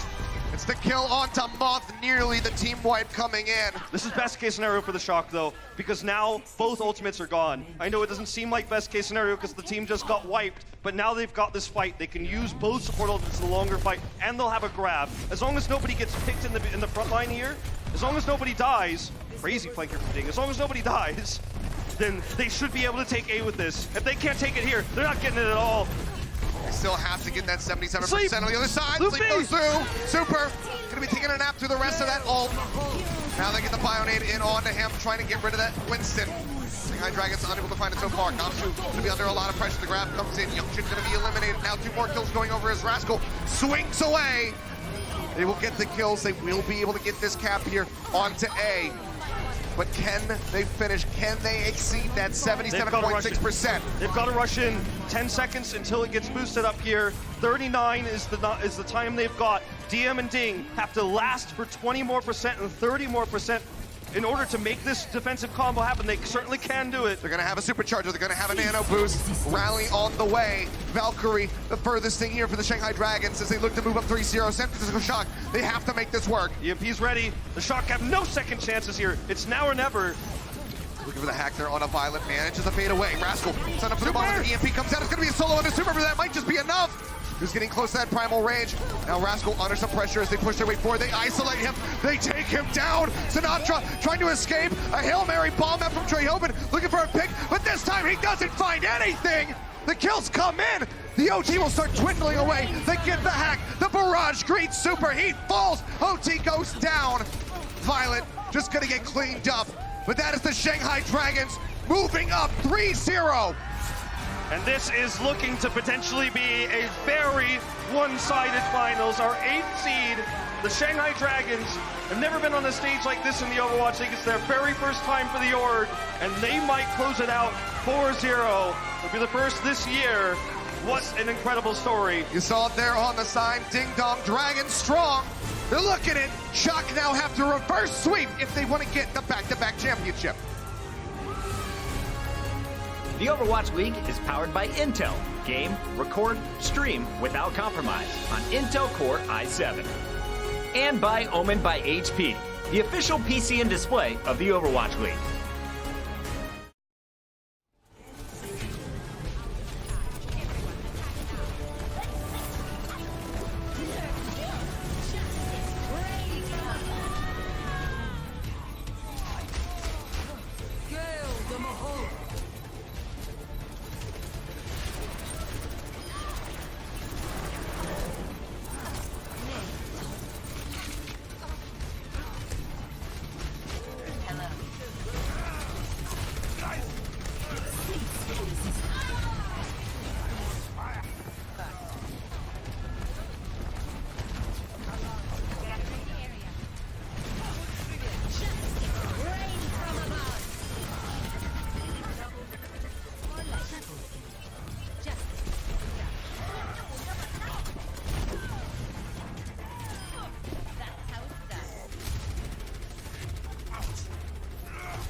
The Overwatch League is brought to you by T-Mobile, now connecting 99% of Overwatch League fans.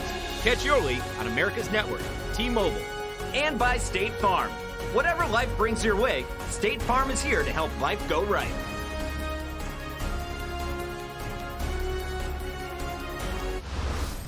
Welcome back, Mika Burton here, and the Shanghai Dragons are currently up 3-0. I got to talk to the San Francisco Shock during halftime, and I asked them about their unexpected decision to field Striker, Architect, and Smurf to kick things off in Map 1.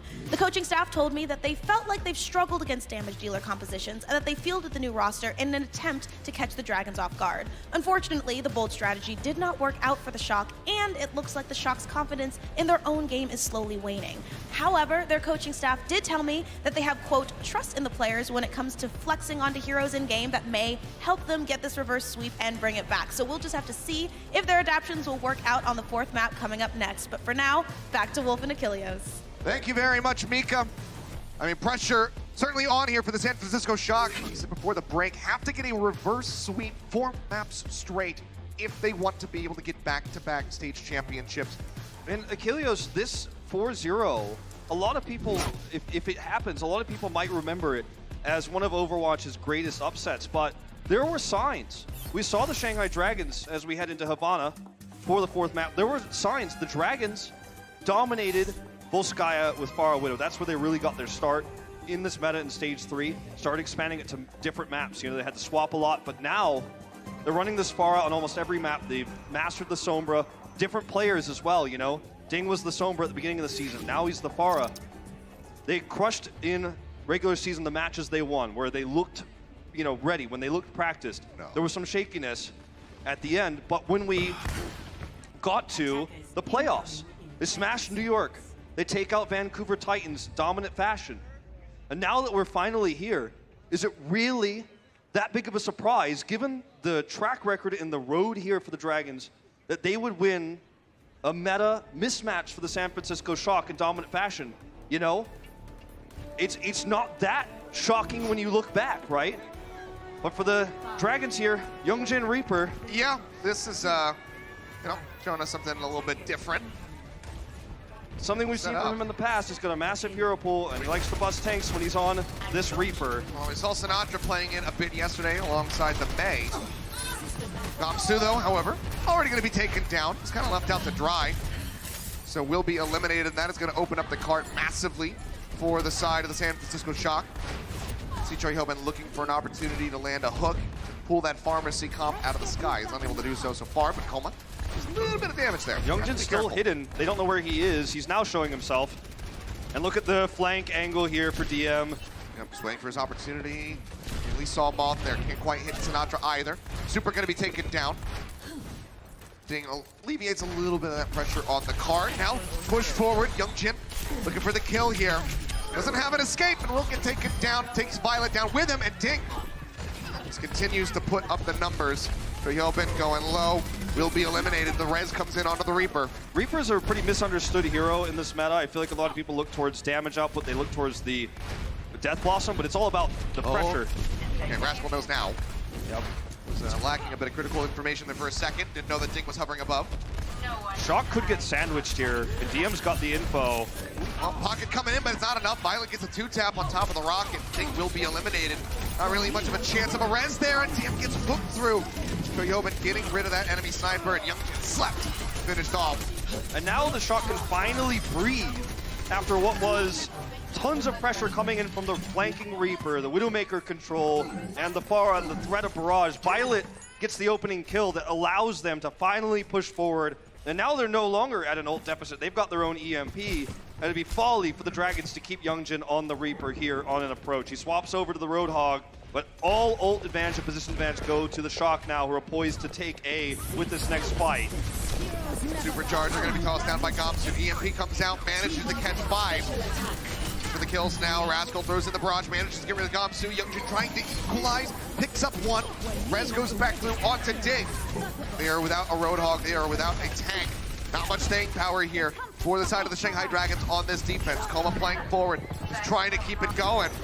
But he just does not stand a chance. The whole hog comes out, Luffy gets taken down. Now DM going to be joining them. This is a good time bank for the Shock, especially when you consider the Reaper shenanigans that bought some time there for the Shanghai Dragons, but they do have to swap in the end. And it is San Francisco Shock who are now just trying to catch up in ult economy after using ults on that last fight. It was a fight that the Dragons knew they're very unlikely to win. Now that they have the inside track here on the approach angle for the San Francisco Shock, this barrage could be massive because they know there's no Diva, there's no defense matrix, so a little bit more power here to Ding to choose how he wants to use this. He's not limited by Choyobin's positioning this time. Looking to out-pressure Rascal here. Knows that if he uses that barrage, well, okay, Youngjin's got it. Because he knows that if he uses that barrage, he's going to be frozen in place. He can easily get taken down by that enemy Pharah. And Abu's going to be tossed forward here from Violet, but Super gets taken down. Now Moth eliminated as well. Choyobin waking up here from his nap. Does not stand a chance. They finish him off, and now the cart is halted. You know, Shanghai fans are probably holding their breaths when Ding went super low like that. Coma was healing the rest of the team. Ding hides, he comes back and heals Ding in the end. They have such a great understanding of who to prioritize in terms of healing. And, you know, it's moments like these that you really see how good the coordination is for the Dragons right now in this meta. Okay, EMP's ready. Gomsu going low. They'll get top back up. EMP connects on to all 6 members of the Shanghai Dragons, but they have to get the kills through. And so far, they're not finding any. Rascal finally will be able to pick one up here on the Ding, but Super going to be taken down to exchange on those Orissas. As Gomsu will be eliminated, but Rez back into the fight by Coma. Bionade connecting there onto Choyobin for a moment as Youngjin tries to stay alive, but an answering Bionade goes forward onto him. Potentially. Doing their best. Choyobin going to be rezzed in. Barrage comes through. Rascal going to be slept. Bionade taken down. But the cart still continues to inch forward as Youngjin is caught in the back. Violet hit 2 major sleep darts in that fight. That one there on the Youngjin was actually pretty massive. This is crazy. Yeah, that wasn't going to work. That was a very questionable one. Barrage dropped in as he was already at half HP. Makes for a very easy click from Choyobin. Now gets a very nice hook. All right, Shanghai Dragons getting a little bit overzealous here. They're great at this meta. They're great at the Pharah. They're not good enough to win several 3 or 4v6 fights. And this is going to be Shock taking B. There's no way to contest. DM makes the swap over to the Sombra, and it's going to be a free cap here, as the Dragons know contesting here would be absolutely, you know, there's just no chance they're going to make that work. It'd be ridiculous to attempt. Yeah, now it's about waiting for that card to advance a little bit, trying to get control, and then spawn camping here for the side of the Dragons. EMP is ready, toss into the back, this time 5. As they just try to hide in the corner. Gomsu going to be getting extendedly hacked. Sinatra sets up that play and the hook comes through. They finish him off. And this is a setup for the Shock now where they can control this bridge and the choke around it. Luffy gets caught as he tries to poke out. Rascal, plays. He just kills his former teammate. Yeah. And this is working extremely well for him right now. And every time they poke their heads out, a rocket, a shot from Violent comes in. Lays down the damage, gets those kills on the boards. The card completely unhindered in the move at the moment. Pushing forward to that final archway. Just coming around here with Sinatra. Whole hog, Nano tossed in by the Shock, looking for a kill. Gonna be chucking a couple of people out, but this time Ting manages to get the upper hand on a Rascal, but DM under so much pressure will be finished off. Final rocket there gets rid of Super. Barrage is online, but Ting wants to save that. Knows that they still have to hold out for about 2 more minutes. It's mentioned a lot, Havana is a map where you rarely see finished, and this is finally the Dragons taking back control. Okay, Sinatra uses the EMP, that's gonna catch 5 members. Barrage is still available, now Moth's gonna be gone. Managed to clean up Gamsu, but that's gonna be a 2-for-1 here in the back end of the fight. It's also very difficult to build EMP here on C because it's a little bit more, once you get through that gateway, it's a little bit more choky. You can't really find a way to just hack the back line, find your way in for free. Now they're tracking where he is, and it's just very difficult if you're Sinatra in this case to build that EMP in 70 seconds right now to set up for a big fight. Yeah, I'm looking for the shot, misses on the Violet. Be an absolutely crucial pick if he could find it. Whole hog from Youngjin though, will just take down Rascal, now pushes up, looks for Super.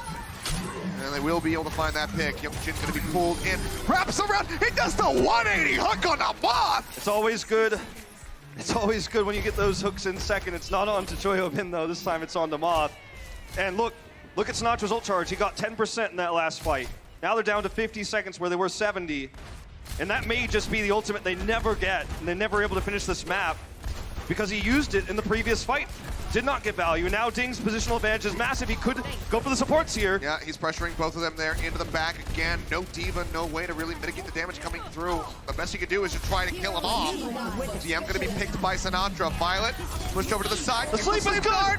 He will land on the map. Was a chance that he might have gotten taken down, but while that is happening, Koma gets a res off, kills Sinatra, and now Rascal is gonna be gone. Moth hiding behind the card does manage to bring that Tracer back into the fight. Push up over the top. Choyobin hooked in, takes a breather, barely manages to survive. Looks for a hook of his own, unable to find it. Just taps off the top of that barrier from Gamsu. Ding's back, he's still got the barrage. Another hook, but this time going to be canceled. But There it is. the barrage comes in. 2 lined up, make it 3 as Super gets taken down. Now Rascal going to be gone. It's just Sinatra and Moth versus the world. He's got an EMP, but they need a lot more. EMP comes in. It's going to be a solo onto Youngjin. Not what he was looking for. Moth taken down here at the end. Sinatra just tries to delay alongside Rascal, waiting for him to get back over there, but it just cannot happen.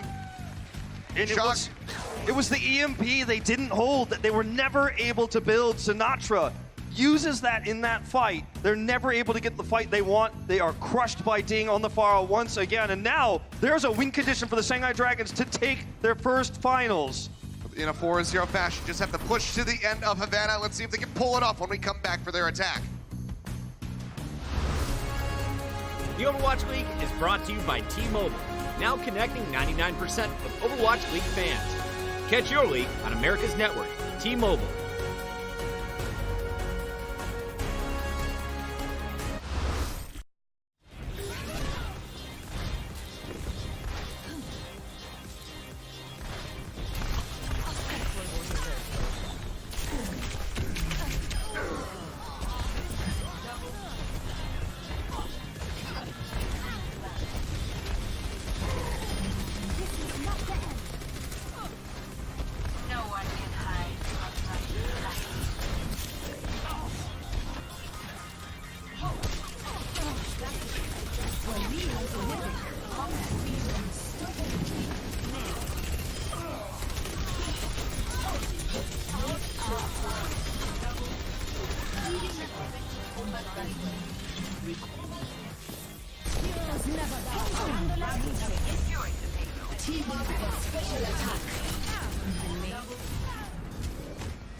And here we are. San Francisco Shock could not quite finish Havana. They got dangerously close, but the Shanghai Dragons were able to hold them off. And like you said, now a win condition on the board. They can close this out right here, right now with a 4-0 if they can just push to the end. Shanghai Dragons have been in places like this before, you know, and, you know, for the old Kongdu squad, they got reversed by Runaway in the Season 2 finals in 2018 in Contenders. We'll take a look at this Kilo for Coma. But, you know, this is a squad that has faced these massive advantages and then thrown them away in finals. They were the leaders versus Lunatic High in the Apex Season 2 finals. At that time, Luffy and Rascal were teammates. Now they find themselves enemies in this finals. And the Shanghai Dragons org has never been this far, but these players have been in situations like this before. The core of this roster has let this slip. They didn't do it yesterday against the Titans, and they're looking to close this out now. It is as close as some of these players have ever been. Yeah, absolutely. Gamsu as well, storied player in Overwatch as well as other esports, but closest that he has been getting that championship. Dink pushing around the back. San Francisco Shock not toying around with anything, just staying with their standard picks here as Rascal's back over onto that Batiste. Youngjin looks for the punch. He's unable to find it, so still just trying to maintain control of this room. Operate around the shop here. Yep, this is obviously a great position for the Shock. They can play around the Batiste so well. It's hard for Youngjin to go in there because he might get, you know, just obliterated the second he commits. Yeah. He can get in there. If he can find a pick, it's like bull in a china shop. So the problem is, though, the card is rolling. They're going to have to come out of this position. That's where Ding is looking for the shield to be turned. Yeah, they're trying to contest just here on the edge using Super Shield, but that'll only last so long. Immortality Field going to be coming in. Youngjin manages to pick off Violet. And the Immortality Field's going to be taken down. Suddenly everybody is vulnerable. Youngjin going low. Has that Meteor Strike, gets rid of Super Choyobin, going to be knocked out of the mech. That's exactly what they needed. And all the while, Shanghai Dragons, they do this without using anything. They're about to have 6 ultimates online. Sinatra dies here, but he gets his Graviton Surge as he does. And there is an opportunity here for the Shock to use the support ultimates they will have in the longer fight. Violet will get his trance, and the Graviton Surge they can use then, once he gets full energy, to contest B. This is not by any means a one-sided setup here for the Dragons, but they will have the 6 ultimates. The EMP itself can stop everything the Shock want to do, so Mott's going to have to be far back, and that makes this really difficult. And Youngjin is looking for the supports himself. Yeah. They don't know. They don't know. Going for the flank, looks for the punch, everybody peeling away. Immortality Field's going to be used here. It's early. Waiting for that Meteor Strike. Looks for the drop down. Mortality Field's still up, and Luffy going to be taken down, but now Super going to be eliminated. A little bit too late there on the Transcendence from Violet to try to keep that main tank alive. A bit of Bionade involved as well. Either way, that's going to be the barrage dropped in, looking to clean up Sinatra with the help of DM. They managed to find it, but Rascal will take that far out of the sky. The Immortality Field looked like it might have been early there, coming out for the Shock, but it's actually what helped them set up to get that last few percentage points of Violet's Transcendence. He's halfway to another one here, but they shut down the big ultimates on the side of the Dragons. Meteor Strike doesn't come up big, even though the Immortality Field is destroyed first. And in a choke like that, it's the Batiste that ends up being the key hero, and this is the style of the Shock. This is the best map for Batiste in the pool, and it's once again, you know, their map pick here. And it's coming up better than what we've seen so far. He's got the Amp Matrix. That's going to make it a lot easier for them to shut down this next push. The EMP here, no support ultimates to counter it. That's the Shanghai Dragons' MO here on the approach. Do have to be worried for the Shock, though. Sinatra swapping over onto that Tracer. Does not have that Zarya now. Needs to try to get some backline picks. EMP coming through, only finds Rascal and Super.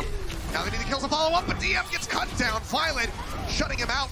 Now getting ready to have that next Transcendence online. I think he panicked a little bit with that. His first Translocator was destroyed. Yep. He waited for the second one, and the second one there just, sure, it lands, and he felt like that's my moment. They keep destroying my Translocators. I better make this one count.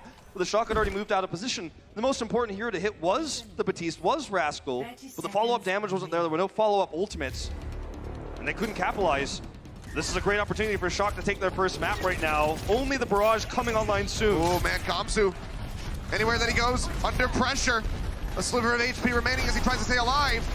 It's a little bit back now, rejoins in with the rest of his squad. 10 seconds on the clock for the Shanghai Dragons. Remember, they can close out this series, become the stage 3 champions if they can push to the end, but they first have to make it over to A. Shatter comes in, solo on the Gamsu. Immortality Field's gonna be used. Gamsu gonna get cleaned up. Bionade connects on the 3, but nothing is gonna be gone. No barrage in the fight, and I'm not sure if Koma is gonna be able to get a res. He puts Gamsu back in, the pulse bump from Sinatra cleans up Youngjin. Gamsu goes swinging away. They get rid of Luffy. DM over onto the side, trying to stay alive. But there's so little that he can do. Needs to buy enough time. EMP comes in, catches out 2.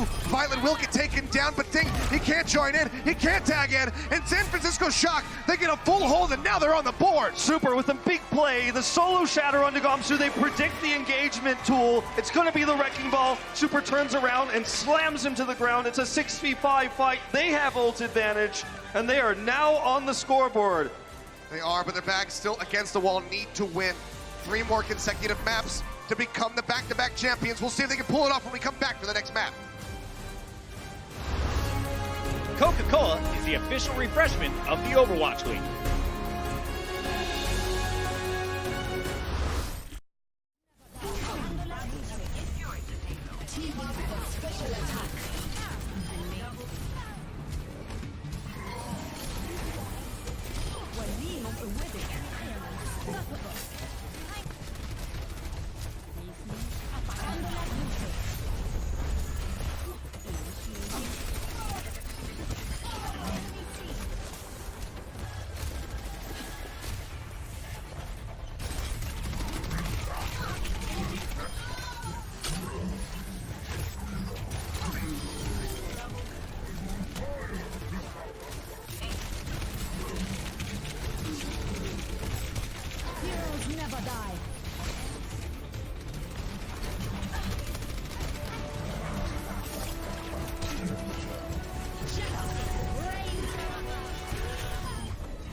And welcome back, San Francisco Shock. Not going down without a fight, but it's at the 11th hour. They need to win 3 straight maps to try and take this series.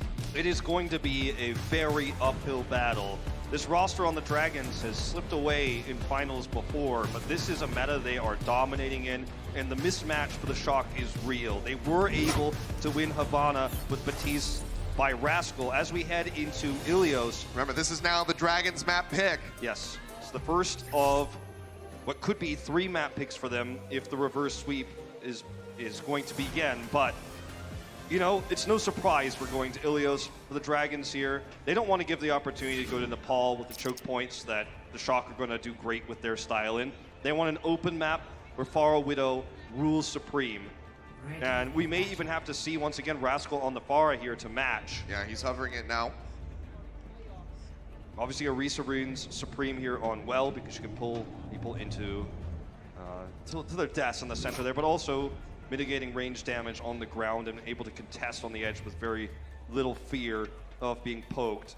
And her shield is more permanent than Reinhardt's as long as she's staying in one place. She can just continue to replace it. Well, here we go. Right now looking like Sinatra will be using the Tracer and fully anticipate that, you know, for the side of the Shock, that DM is going to be on that Widowmaker. So it's not a Widow duel for Sinatra versus DM, but it is still Sinatra versus DM in terms of the pressure. If Sinatra can get back there and threaten the Widow, it makes Rascal's life a lot easier. They're playing to their strengths. It's not standard. Yeah, direct hit coming through there on the Rascal. Asmoth constantly keeping him topped up. Answers back with one, but DM, he's got the crossfire. Distract him, push up over the top, and Super will receive a headshot from DM. Those numbers on the board, and nearly Sinatra getting picked off there as well. It's not Rascal a winnable swapping to the Widow. Yeah, it's not a winnable fight for Rascal on the Pharah when Sinatra isn't putting any pressure on DM. You just can't win that fight. It's not fair. It's not a Pharah v Pharah. It's a Pharah Widow v Pharah. Sinatra just wasn't able to get enough done. Rascal swaps over to now the Sombra for some considerations on the Widow. Ooh, Violent showing his head there for a moment. DM not going to find that hit. Gamsu under a bit of pressure as he gets hacked out. Now stun pulled in. Super does manage to pick up that kill. Good opening for the Shock as they try to recontest and get this flip coming through. Youngjin is going to be playing up here onto the point, but now there's a pulse online. Lumpy is going to get pressured down. Sinatra holding on to this as long as he can. Nano boost used. Misses, doesn't get the stick. Youngjin still staying alive. He's got the pocket coming in from Coleman to try to keep him topped up. Now Super going to get knocked into the pit by Ding. DM will get taken down by Sinatra, but they need so much more than that. They do not get the flip. They do not get the flip. They need more. Pull in onto Violent. He's cut off. More stats with that trance. Rascal nearly eliminated. Sinatra goes around the side, manages to get rid of Gamsu. Can they actually engineer a flip here? Breather has been taken. Pulse bomb goes to the barrier, but they get the pull down into the pit. Youngjin does get eliminated, but Sinatra gonna be taken down here. Now Troy Hillman going through as well. Jim gets that hack off just into the last second there as well to be cheeky. The even fight favors the Dragons. It's still ticking up. If they don't get the flip, it doesn't matter. I don't know if they're gonna get it. Violent has been eliminated. DM getting that health pack, tries to stay alive. Rascal has got the EMP, but now they're gonna have to use it. They only got a whole hog and a supercharger coming through. Violet just now swapping over onto that Ana. Sinatra wants to deal with Ding right now. He dealt with DM on the Widow, forced him to swap to Sombra. But he's going to try to keep Ding honest here on the Pharah. Lure into the side, and Rascal gets taken down with the EMP ready to go. Moth, can he get a res? I don't know if it's going to be enough. Whole coming through just to push everybody back. Super gets annihilated, and it's 100-0 on the first round of Ilios. This is the power of taking a lead in a first to fourth series like this, which gives you your map picks when the reverse sweep is attempted, when the team starts to take back control. You know, Shock wins Havana, but now you're gonna have to play on Shanghai's map. Every single map pick will be theirs, and that's if you can bring it to that 7th and final map. That's a big if right now, and the Dragons get to play the map that they excel on. The Shock tried to mess with the Pharah. They put Rascal in there. He's crushed, he has to swap. Sinatra on the Tracer, sure, he forced the DM swap, but he's not able to win it in the end. Lighthouse is the best of the 3 rounds that will suit Shock style. They can use the terrain around the point itself to avoid Widow Fire and the Pharah Fire. And that's why they're running this Reinhardt, Zarya, Hog. But they have to win the first fight. They do. Dragons, if they get entrenched with Gamsu, with that barrier set up on the point, retaking it is going to be quite the challenge. You're absolutely right. It's a race here. The Shock are going to use the speed boost to try to get in there. We saw Titans get taken down on this map at the start of the series yesterday. That's what netted Shanghai Dragons getting their way into this grand final. Already some hooks coming through. Gamsu going to go a little bit low, but the Bionade connects on the Rascal. So they try to keep him alive, but it's just not going to be enough. DM is there. Cap comes in from the Shock, but can they hold it? Gamsu doing right so now, much. not getting an angle. Disruption is real. Yeah.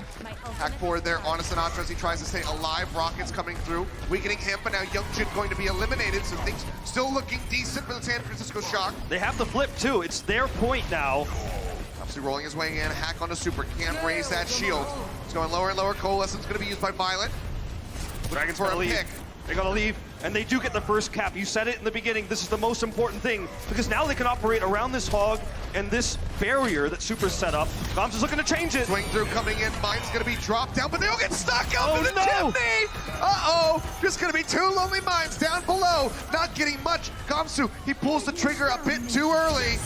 As you take a look at him here, Barrage coming in. Ding's not gonna get anything. They didn't use the EMP. A fight-losing mistake for Gamsu, and it's something that he knows. He just mistimed. We see that's a very common approach path for Wrecking Balls, is to use that hole in the ceiling there, the gap, the window, and then drop down, but he used them too early. They collided with the walls and got stuck there. That meant full control of the point. They wanted to take it with the mines. Shock got to keep it, and now they have massive ult advantage. They've got this Graviton Surge. A tragic use of the mines, but ult still coming back on. Gamsu building up pretty rapidly. Now the EMP is going to be going in. Moth taken down. Can't use the sound barrier. Ding drops his way through, gets himself a double kill. That will be the flip here, going the way of the Shanghai Dragons to get themselves on the board for the second round. A clean solo ult fight there with the EMP. The ult advantage we talked about for the Shock, the hold 6 now is only as powerful as how you can use it. And when you're the defenders of that point, the Lighthouse itself, you're going to have a massive advantage. It's almost unlosable, but they lose Moth first and don't get to use those ultimates. Using them on the attack is going to be way harder to find value with. Not impossible, but harder. Still do have time on their side. 82% set up for them. Shanghai Dragons just now getting to 20. Bionade goes through onto 2. Sinatra uses the Graviton Surge.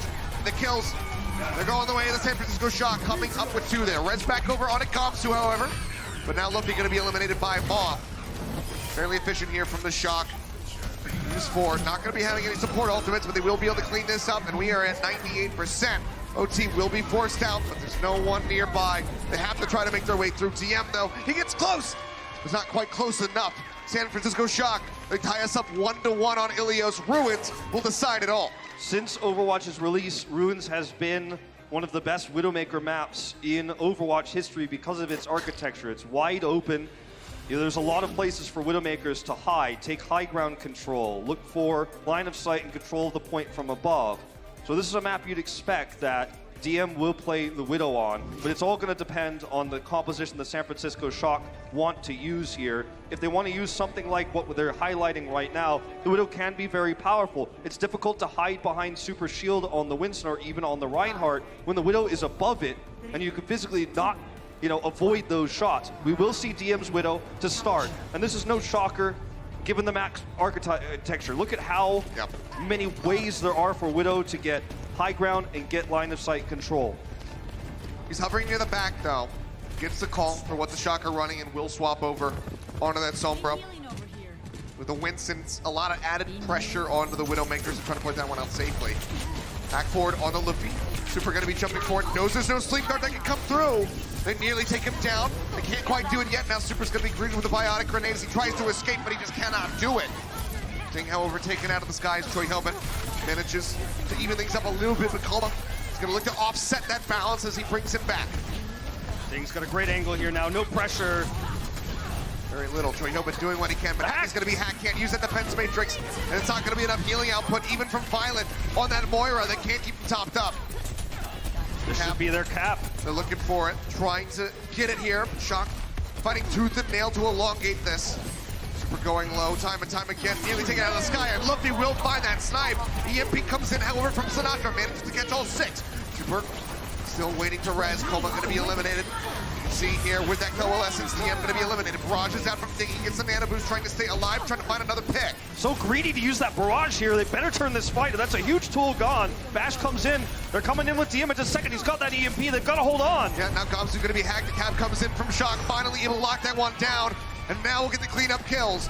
Shanghai Dragons, they're the aggressors. They have to try to retake this. As soon as the hack came through from Sinatra and the EMP was on to DM and they couldn't counter EMP, that should have been the sign for the Dragons to step back, give control of the point, and try to feed over ult charge. Sinatra's about to lap DM in terms of that EMP build. He's at 90% of 100. DM hasn't got to use his yet. There's no barrage to pair with this, and Moth has the sound barrier. This is essentially an unlosable fight for the Shock. You can see here the support camp, Moth hiding.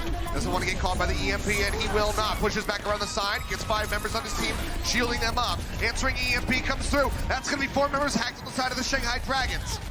Hacks are expiring. Now Luffy going to be taken down. Super Pop with the Primal Rage.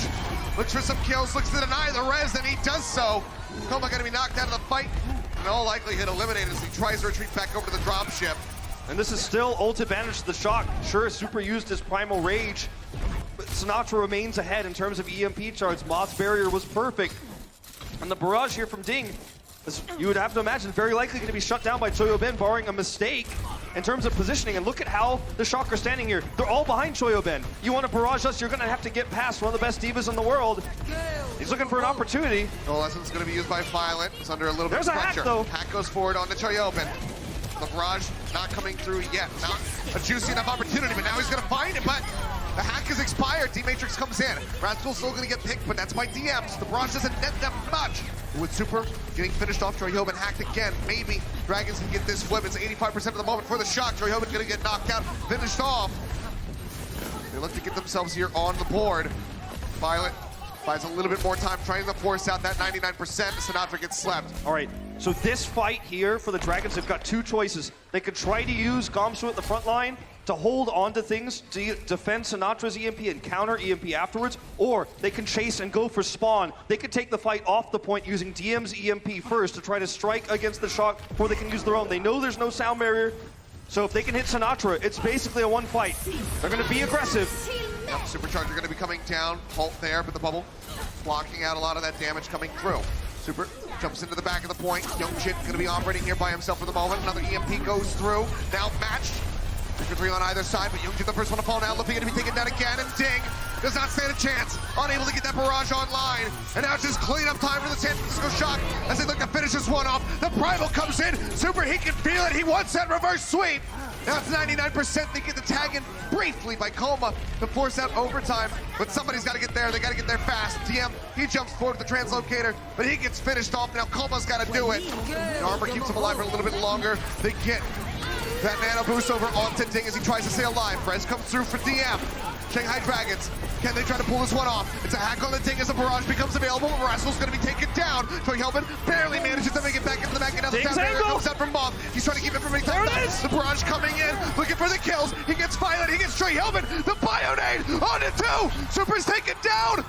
Incredible bio grenade from Luffy helps turn this around. Unbelievable. Unbelievable turn. Absolutely crazy. But they've got 60% left before they're going to be stage champions here. San Francisco Shock still have great ultimates here in the in the EMP and the Primal, but they're going to have to deal with DM's EMP. And this time, you imagine he's going to get it off first. He's going to have it in a better position. Here it comes. He's jumping forward. He manages to find force. Super bashed up. Has that Primal range online, but cannot use it yet. But they haven't been able to finish him off. And Young Jin's going to be taking down Rascal, finding that first kill with a rally rolling. Now the answering EMP comes through. 4 members going to be hacked out, and there are the kills.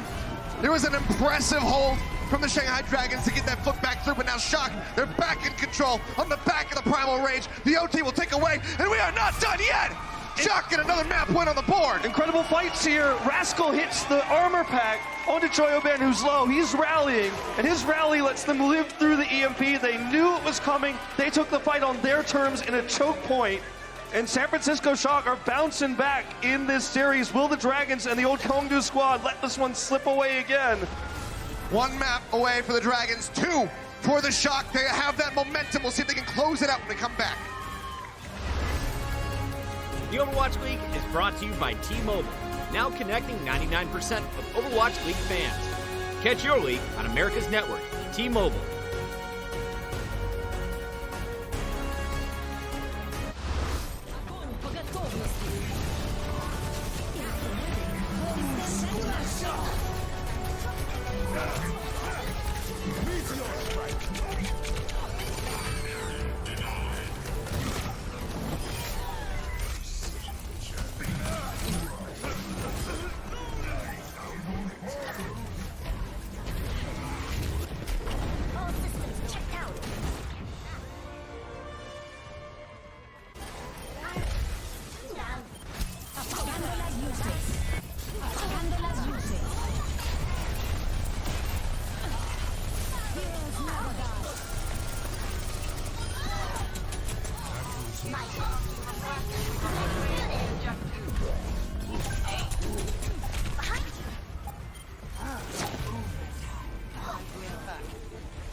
The San Francisco Shock are halfway to completing a reverse sweep, but the Dragons need just one more map to take the Stage 3 title. It's Shanghai, up 3-2 after 5 maps. Welcome back, everybody. It's Chris Bucket at the desk. We've got Zoe, Bren, and Sideshow. And Sideshow was losing his business backstage about 3 minutes ago. He's like, Shock have done it. They've won it. No, Shanghai's doing it. But the Shock can still do it. Yeah, it's insane. This entire series has been nuts. And in those clutch kind of scenarios, comes down to who's got the better mentality. Shock have been here before, twice already this season. They know what's required of them. Shanghai have always come second in all of these big matches. That's got to be on their mind. Let's take a look at how we got here after our first two maps. It was Shanghai with the 2-0 lead. Then we went to Horizon. And what were you expecting as we loaded up this map? Both teams have looked pretty strong on Horizon in the past. Well, we've seen the best looks, honestly, coming out from when San Francisco Shock are actually running Sinatra on the Sombra, I feel, as well. A lot of the times, even though it's not the cleanest play, or not the cleanest Sombra play that we've seen so far in the league, it feels like it works, admittedly, a lot better than the previous compositions they're playing against the Dragons. But the Dragons, they come in, they play the compositions they love to play, as you can see here, comboing up with the barrages into the EMPs, and it's just clinical time and time again. But they're so good outside of that as well, playing a lot of the neutral games. Move over to Havana, though, and this is where it starts to turn around a little bit, and you start to wonder, you know, how far are Shock going to remain resilient in terms of their mental during this game, and they've definitely proved it, I think, as well. They did, but I felt like they really dropped it at the very, very, very end there. I feel like a few select players got a little bit impatient and may have overstepped some boundaries there. However, overall, it was still a very, very good map play from both of those teams. San Francisco is not...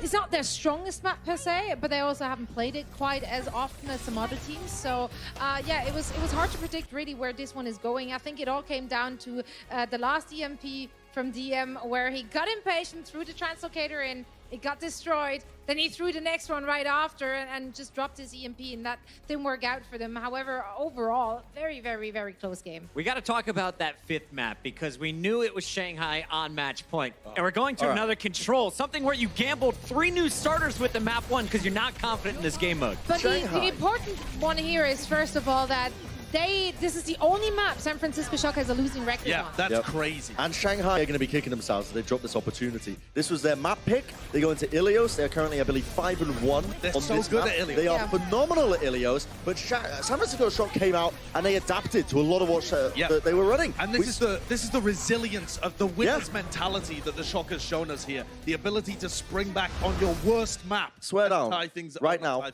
shake my hand. I swear to God, we are going down right now to a map 7. Like, it's happening. We're going It's map 7. It's going to distance. Like, that was but Shanghai are going to be kicking themselves in that break room right now. That very last round there on Ruins, it was Sinatra stepping it up on that Sombra. It was Choi playing that diva we wanted to see from him all game long, and we haven't really seen him popping off. But now it really came together for them. So that was just really well played by San Francisco. All right, Bren guaranteed us a game 7. Let's talk about how we get there, because it's going to be Shanghai picking the next map. Josh, what are their options here as we're going once again? Well, I mean, you can see why I was so angry that the San Francisco Shock picked Numbani before. I feel like this could be a 3-2 game for the Shock at the moment if they had gone to Hollywood. Shanghai Dragons 0-6 on that map. It doesn't play into their style very well at all. I feel like this should be a gimme for the Shock to take us into a map 7. Once we get there, I feel like it's anybody's game, honestly, but Escort tends to favor the San Francisco Shock. The Shanghai Dragons aren't looking so good on it. I would also be reasonably happy if we went to Eichenbaum. I feel like Numbani was just the pick that they shouldn't have gone to in the slightest. But then when you look at their Escort maps, it will be the Shanghai Dragons pick if we get there, because the San Francisco Shock would have to have won that map to even force us to a game 7. At that point, what do you go for? Not Gibraltar, essentially. You really don't want to be on a map where San Francisco Shock at 7-0. So it feels like we should have a decent understanding of where the map pool is going from here. And the only one that was weird early on is Numbani. But I'm with you, Brent. I'm feeling a map 7 here. The San Francisco Shock look on fire. They look like they've got a better read of what Shanghai are doing. All right, Blizzarena, please make some noise. We've had 5 incredible games. Make it 6 coming up after the break. Coca-Cola is the official refreshment of the Overwatch League.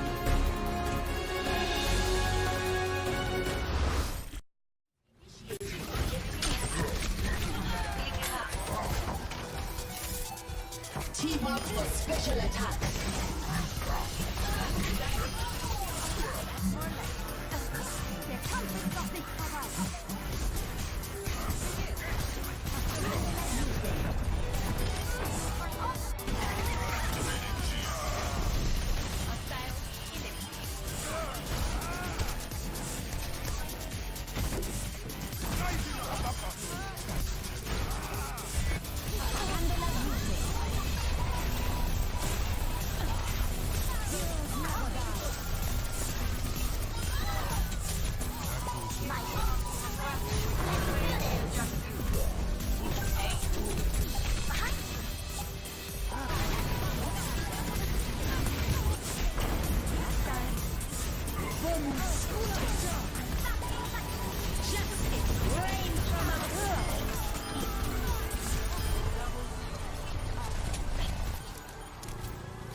Welcome back. The plot continues to thicken here as San Francisco Shock are able to put some wins on the board. Now 2 maps just need 2 more if they can pull off a reverse sweep. Shanghai Dragons, they're on the cusp. They just need 1 more map. It's going to be their pick again. But Shock, they have the momentum on their side. They certainly do, and now the maps start to thin out in terms of maps that the massive advantage goes to Shanghai, right?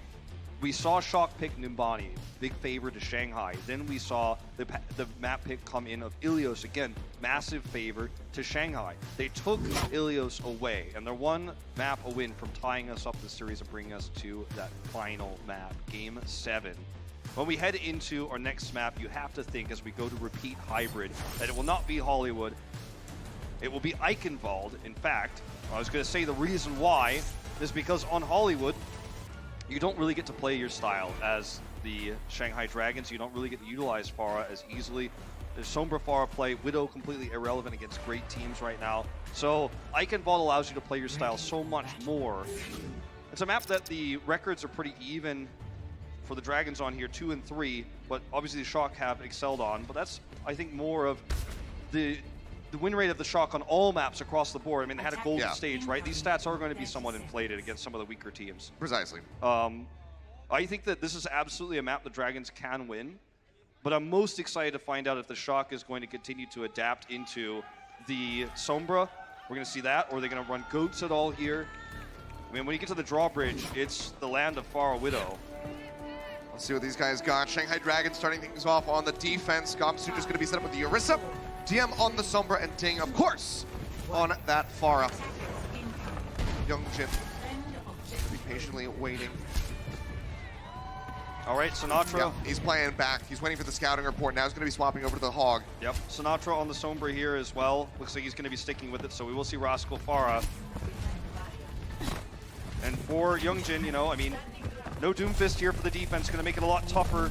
Shut down the Shock strategy. Yep, into the back. Luffy going to get hacked out. DM trying to go toe-to-toe with Sinatra here, but hasn't been able to offer up too much damage. Now Gamsu and Koma both going to be eliminated. San Francisco Shock looking to burst their way through. Get this cap onto A already. 1 tick going to be snagged up. Second one is nearly there. And this is going to be theirs. Fantastic start for the Shock. Let's be able to finish that out. 5 minutes, 40 seconds in the time bank. And it doesn't look like it. It's always hard to see, you know, with all the chaos going on. But Sinatra was one of the big factors of that attack going so well. His infiltration of the back line, the threat that he put onto DM himself nearly killed him. So DM wasn't relevant in the fight. And the Rascal got to do more damage, and everything just flowed swimmingly for Choyobin, who ended up doing the majority of the damage in that last fight. So, halt hook here. Yep, pull going to be coming through. Violet eliminated as the cart gets ready to push through the first little gateway here. But DM now going to be taken down as well. So both of these Roadhogs helping find these pickoffs for their squad. All right, right now is when they need to make the big stand. EMP's out, manages to find 5, and Rascal's going to be res back through for the side of the Shock. They'll be going low, trying to survive. They'll pull him over to the side, and Sinatra is there to scoop the kill. It's going to be a 3-for-1 Shock, wildly coming out on top. Wildly coming out on top indeed. Oh, that was a close call there. The hook does not connect, but they get through the gate. That was where the Dragons really need to make their stand. As I was saying before that fight broke out, that's where they were going to have their best advantages with the Pharah, with the Sombra, and what is now a mirror composition across the board here. San Francisco Shock out of ultimates, but the Dragons don't get that same advantage that they would have had in the archway here, even with the bridge to wrap around, and they're not running the Widow, it's just the Pharah. Well, we have seen how many teams have gotten locked up here. EMP out, Super going to be taken down. Ding looking to hold on to that barrage as long as he can. Sinatra gets a drop down, will translocate out. Youngjin traded by Rascal. Now, Nano Boost tossed in. He's looking for the hits. He sees Violet, takes him down. Yeah, that's the exchange of the nanos. Can't get the push back there, but Barrage gonna be dropped in. Choyobin doesn't stand a chance, but Sinatra's there to go ahead and kill him off, and the cart is still advancing. Moth eliminated, but they still get closer and closer. Gamsu over on the side here by himself, trying to go toe-to-toe with Super. Will get taken down, but Super himself will be held back. Now the Dragons have the opportunity to either try to control this bridge or look for control of the choke point. We will see the Shock swap heroes over to the Winston variation of the Sombra play we've been seeing from them a lot this evening. And it is going to be the Dragons, instead of just letting them walk through, they're going to take the back approach. Right now, you're seeing a ton of rocket fire coming from behind the San Francisco Shock. EMP's out, however, from Sinatra, manages to find 3, and one of them is the person trying to offer up those rockets. Think gets taken down. Choyobin spamming away, manages to come up with a couple kills, and Moth gets the boop off there. So crush their way through the defense. Shanghai Dragons now looking to stabilize again. 4.5 minutes for this final stretch of Icon Vault. A great time bank here for the Shock. The Dragons were split on what they wanted to do. They had Ding in the back, but they were able to, the Shock were, get Sinatra into position for a big EMP, and the squad just wasn't there to capitalize. Luffy had used his Nano Boost in the previous fight, and now the Shock here, again, very low ultimates, but they've got the time to build them. You feel great if you're a San Francisco fan right now. Gonna stand off there on the side. EMP comes in. GM gonna get picked up, but he still manages to catch 5. Super bionated, but no one can get the kill. And suddenly, the Dragons, one of their biggest tools, is just taken away from them at the cost of nothing for the Shock. Bionade onto 2, Coalescence comes down, but they peel back around the corner, and Violet gets rid of the supercharger. Suddenly, this no could more be damage coming in. This could be a finish. Orb gonna be thrown in. Luffy will get res back in. Whole hog out from Youngjin, manages to take down Super. Might be enough to buy them a bit more time. You can see the retreats coming through. Through the hook, unable to find it. Everyone else making it out with their lives, but barely so. Shanghai Dragons able to scrape by with that defense. Youngjin and Ding making it happen there. Those critical ultimates. And they did it before Sinatra had EMP. If he had EMP in that fight, was able to use it before those ults went off, we'd be seeing a 3.5 minute plus time make. Let's see, here comes the EMP. Yep, jump board goes in, gets to the pharmacy cup plus Gamsu. They manage to take him down. Primal rages out from Super. He's going to be taking a nap for now. Luffy rocking him to bed. The cart keeps getting closer and closer. 1.78 meters left to go, but the kills are coming in. The pharmacy is going to be gone. They get the rest of the Gamsu. The staying power is just not going to be there. He's by himself. Look at taken down. 3 minutes flat left in the time bank. San Francisco Shock, they finish Icon Vault. The 6-1 record here for the San Francisco Shock. They might be able to pull that to a 7-1 right now with a great time bank. And this map, fully controlled by them. They were never under threat of being mismatched by the Dragons. They ran a mirror composition and honestly, quite frankly, ran it better. They hit the better EMPs, the more timely ones. Rascal continuing to impress on the Brigida all series long, and it's starting to come up with wins for them now. They were able to get a great time bank, and all they need now is a decent defense, and you're going to feel great about your chances of shutting this map out. And you're not afraid on this map anymore because you've made adaptations to your roster. You're not afraid that you're going to get countered. You know, they might have run Reinhardt Zarya previously at the beginning of the series on this map. Not anymore. They figured out what's working for them against what the Dragons are running. You're no longer scared of the Pharah and the Sombra. You're no longer scared of DM and Ding because you're coming up better with your DPS players. What Shanghai comebacks could be. Now getting ready to go on their attack.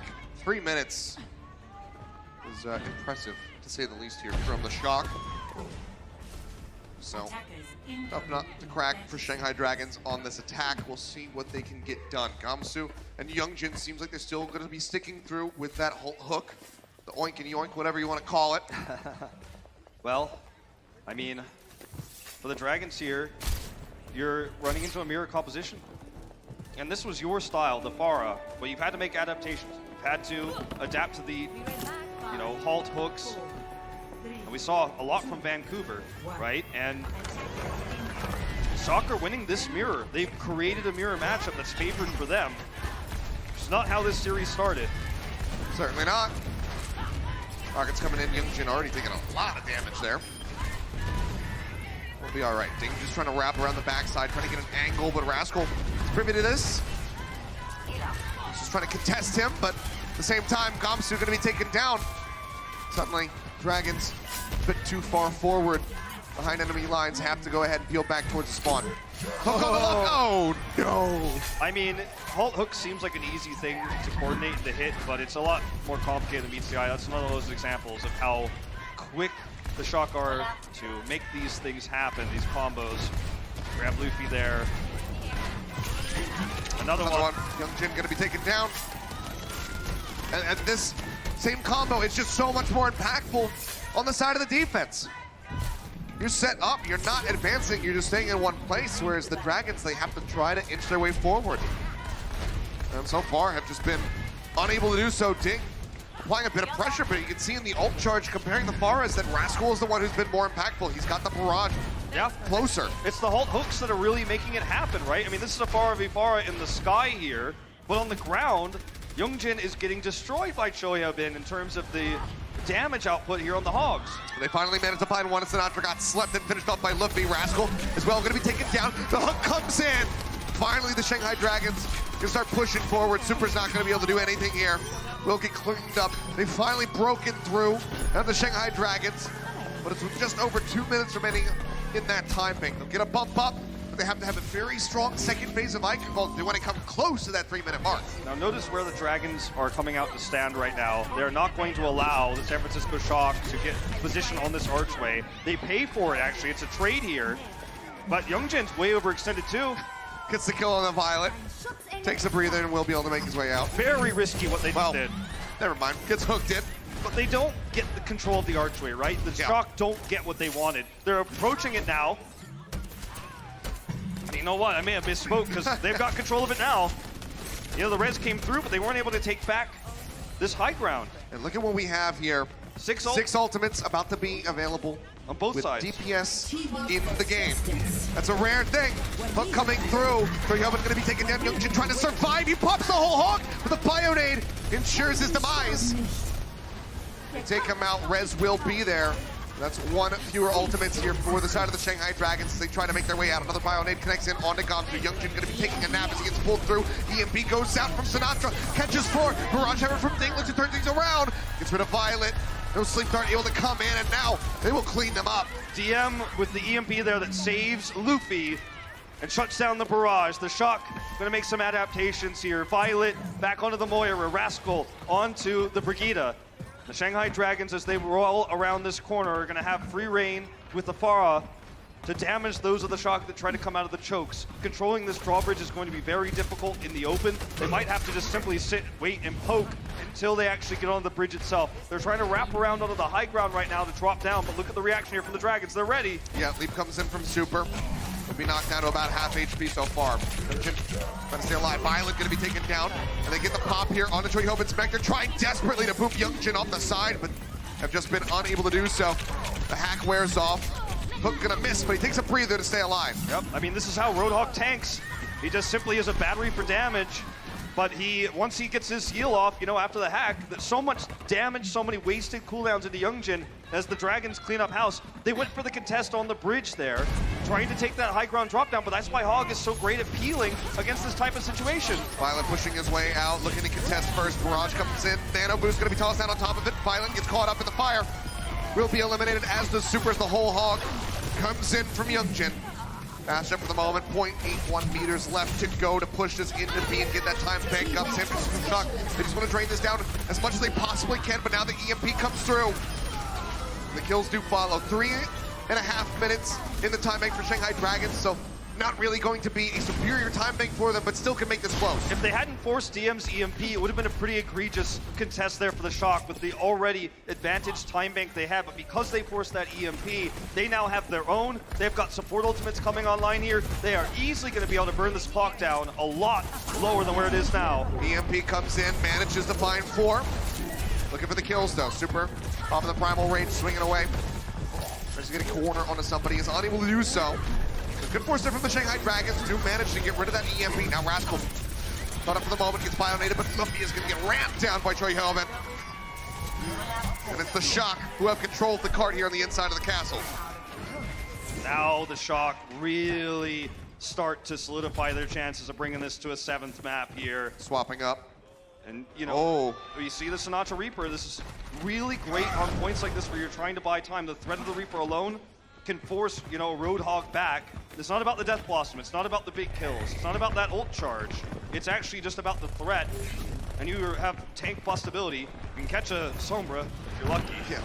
But this is about just flanking from behind. Look at this. TP right up into the front. Ding going to be taken down. Violet traded out as that Nano Hog comes in from Youngjin. Burns down Super.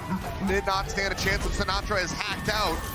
Makes him very vulnerable. Can't use that Wraith Walk. Can't teleport. Can't do anything. They cleaned him up. They've broken through. A minute shy at the moment from the Shock's record, but they have that EMP barrage. All right, DM versus Moth here for the EMP. As you say, the EMP barrage can be everything, but if Moth doesn't even get the sound barrier off, then none of that's gonna matter. Here's the supercharger for the damage output boost. Toss into the back, Super, speaking of which, gonna go low and Moth, he gets hacked! The EMP, it connects onto Lucio, barrage and instantly melts down two. Fork on now, Moth killed off Troy Hillman, trying desperately to use that self-destruct, but it's not gonna matter. Shanghai Dragons, they cruise through into the end, and now we've got overtime rounds coming up. They're half the time bank, though, of the San Francisco Shock, and that is critical, especially considering how well Shock's previous attack run went. The Shanghai Dragons are going to have to do something really impressive with the limited time bank they have. And we'll have to see what composition they want to run to make that happen with, because they cannot get stalled and delayed again by the halt hooks coming out on the side of the San Francisco Shock. Choyo Ben crushing the Roadhog matchup ever since we started on Oasis. Now let's take a look at Moth getting caught by this EMP, which gives them the opportunity to win this map and series in itself. It just barely hits Moth over the wall. He's on the edge. You can see he's not even in where it shows in animation because he's stepped out of it. Right in the Achilles heel. Yeah. Well, crucial there from DM. A bit of blind luck, to be honest. I mean, look, either way, it's crucial for them to get that finish. It's a small mistake from Moth. And it's hard to know exactly where the range of that EMP is going to be. And he knew that if he was too far back, his sound barrier wasn't going to hit the players that he needed to. So it's it's really thin ice that you're treading as the main support here. In this case, the Lucio, the Moth playing. For the defense, we are going to see that composition, Choyoben and Super, the tank duo for the halt hooks. The Dragons going to mirror this. It did not go well for them previously. Yeah. It was very rough. It goes way better. Youngjin swapping over onto the Hog now. Twice as much time to start for the Shock, 3 minutes even. Shanghai Dragons, minute 29 and already starting to dwindle away. Yeah, pushing forward, nearly just jumps in front of that shot. Violet, he's detected him. He knows that he's somewhere nearby. Looks in for the hack. Violet gonna be hacked out, goes low, and he manages to find the kill. DM, can he jump out? 2 HP remaining. He does make it out of there. Rascal's got a sliver of HP, but they haven't been able to finish him off yet. The pocket comes in from Moth, arrives just in time after rezzing Violet back into the fight. Youngjin gonna be hooked in, Bionade connects onto him, and he's gonna be taken down. Now we're at 50 seconds remaining. HP bar is rather low on the side of the Shock, but Violet's doing his damnedest to try to pump it back up. They've got first control. pick, however, gonna be grabbed. And now San Francisco Shock, they have to retake the point. Barrage isn't ready yet. Nano gonna be tossed in, the barrage nearly there. Now has it online, Choyoben looking for somebody to hook. Ding holds this, even with the Nano, he holds Hanging it. on it, but now Cole and Youngjin both gonna be taken down. Luffy eliminated as well. 23 seconds remaining. He knows that they have one more chance to try to make this happen. That was a beautiful shot there from our observers. Ding holding the barrage there, knowing the fight is lost. It's over. He has to use it in the next fight. DM's wrapping around the back right now. He's gonna have to be the one to force out onto the point as we get ready to move into overtime. He cannot get hooked here. They should be aware of this. Yes, they Sinatra, are. however, he's playing up into the front using the EMP. Manages to catch out two. Youngjin and Luffy both gonna be taken low. The point cap nearly comes in, and now Rascal gonna be taken out of the sky. Sting, however, falling low, and he'll get finished off. And they can't get there in time. Massive hold here for the San Francisco Shock. A minute and a half was the time bank they had. It was weak, but they were once again able to make this defense work. The halt hooks, the defense of the Sombra, the defense of one of the best Pharahs in the league in Ding. It's a mirror matchup. Again, the Shock are winning. Ding doesn't go down there. Who knows? Take a look at Troy Hillman's perspective here in all of this chaos. Casually pulling him right out of the sky. All right, so heading into this, remember that a draw is possible, but that does not mean that a draw is the win condition for the Shanghai Dragons. Well, no, I think it's still trying to get this. 92, oh, that's right, yeah. 92.9% is what was built up by the Shanghai Dragons. Very dangerously close to getting the cap there onto A. If they can stop Shock short of that, they can still close this series, but Shock, they want to go to the distance. They want that reverse sweep, map 7. Well, just to explain the rules anyways, if there were a draw here, you need the 4th map anyways. It's not like our regular season. I would say it got caught up there in the height there. There's no draw possible. Oh, good. We got so much of it. All right, Plenty so to go around. Going into the compositions again, look at this mirror once more. And the Dragons are going to have to outperform this time if they want this title right now. Translocator thrown down, but Sinatra going to get spy checked. Instantly brought out of that stealth. DM hounding him. Pull hook going to be coming in. Youngjin pulled. Trying to stay alive with the bio name. Comes through. He's got a sliver of HP. He barely makes it around the corner. Think, however, going to be taking a nap. But being finished off now. Dink gonna be gone. San Francisco Shock. They're pushing their way through. 3 kills to them. The hack onto Youngjin. They're trying to get even more. Gamsu by himself. Gonna be taken down. Koma doing what he can. There's no way. But the pharmacy doesn't stand a chance. And San Francisco Shock will take us to one final map. Map 7 coming up. Looking for the reverse sweep. It looked to Kilios like it might have been one of our most one-sided stage finals in Overwatch League history, but they are bringing it back. The reverse sweep is possible. Shock have brought us to that final map, and they may be able to get the back-to-back stage finals. Things are slipping away fast for the Dragons. The Shock have adapted, and what a great series this turned out to be. One more map to decide it all. Let's see who comes out on top. Who is the champion when we come back? The Overwatch League is brought to you by T-Mobile, now connecting 99% of Overwatch League fans. Catch your league on America's network, T-Mobile.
Welcome back. We are here at the end of the line. One more map standing between these two teams to see who can come out on top and be our Stage 3 champions. San Francisco Shock, they are so close to pulling off a reverse sweep in a stage final. Unprecedented performance from these guys. Shanghai Dragons still just trying to stabilize. I know a lot of people get tired of me talking about the history of a lot of these Korean teams, right? Shanghai Dragons, Chinese team with a Korean roster, and this has happened to the Kongdu squad before. They lost the Apex Season 2 finals. Rascal and Luffy lost that finals in an 8th map. You and I commentated until late in the evening. Then we went into the runaway Panthera finals. They were up. They were in a massive lead. They choked it away in another 8th map to close out the series. We don't do an 8th map here because we're at 3-3. We're tied up. This map will decide everything.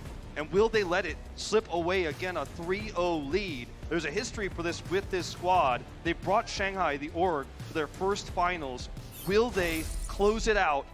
Or are the San Francisco Shock going to do what no one thought possible after Horizon? Well, again, it is their map pick. Hasn't worked out too well for them these last two. But Dorado will be the selection for the Shanghai Dragons.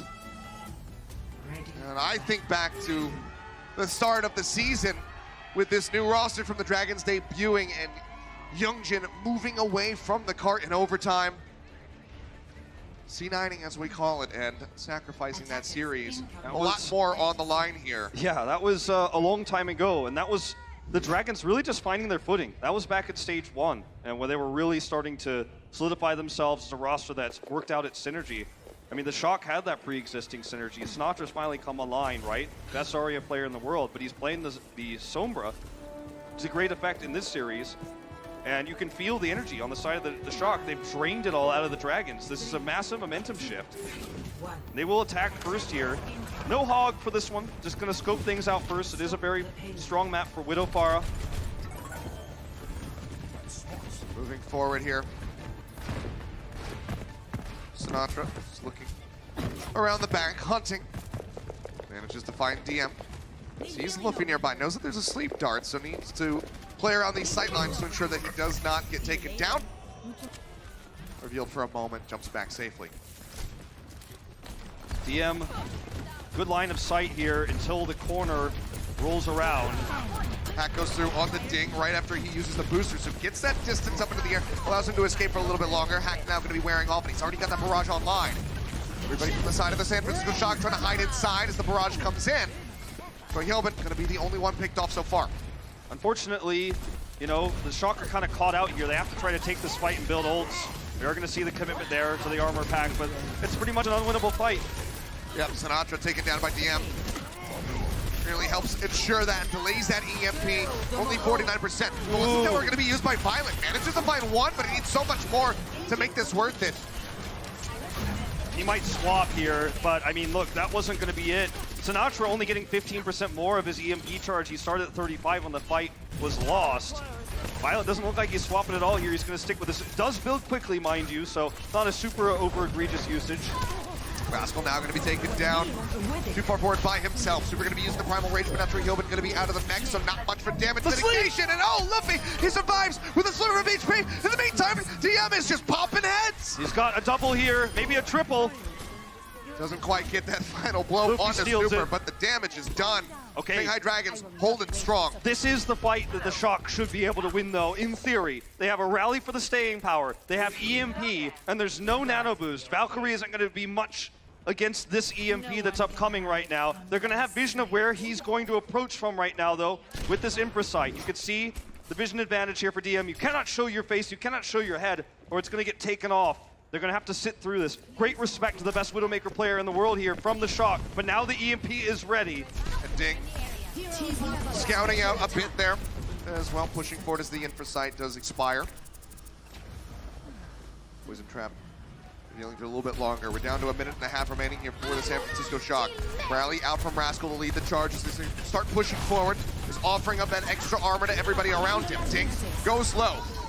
EMP outcomes, so going to get dropped. Youngjin trying to stay alive. Pops that whole hog, but isn't going to lead to any kills here for himself. So Hilbin pushes forward to try to disrupt Ding up into the air. The cart is rolling. He wants to use it, but he can't. He just can't here. They don't have the numbers advantage. It's another hack now onto Youngjin. Violent with the Coalescence. Builds him up so quickly. Comes up with a kill onto Kalma. And now Luffy as well.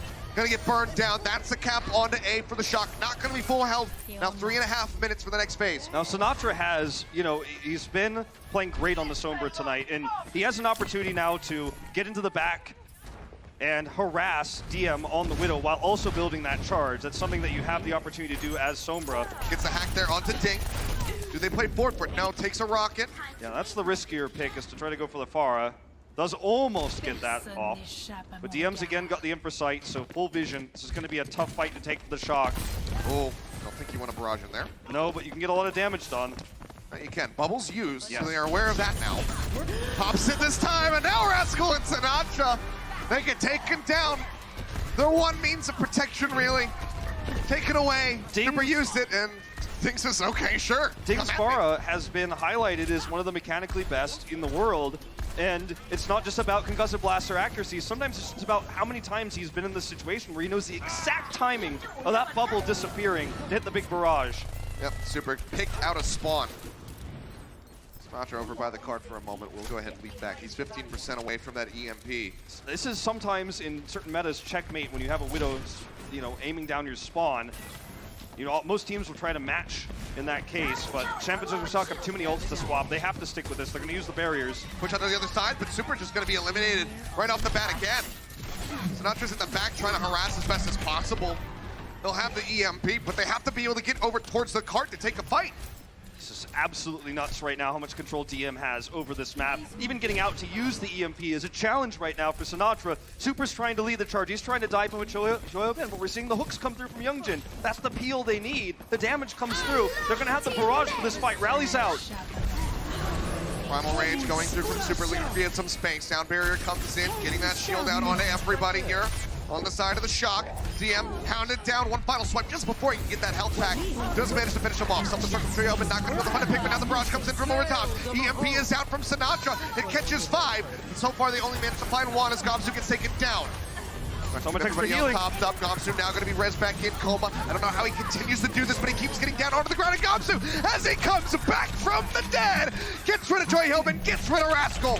That was such an interesting usage there too from Violet. He used the damage orb instead of the healing orb. They needed that sustained healing. They are now going to get cleaned up, it appears, but this is a great fight for the DM.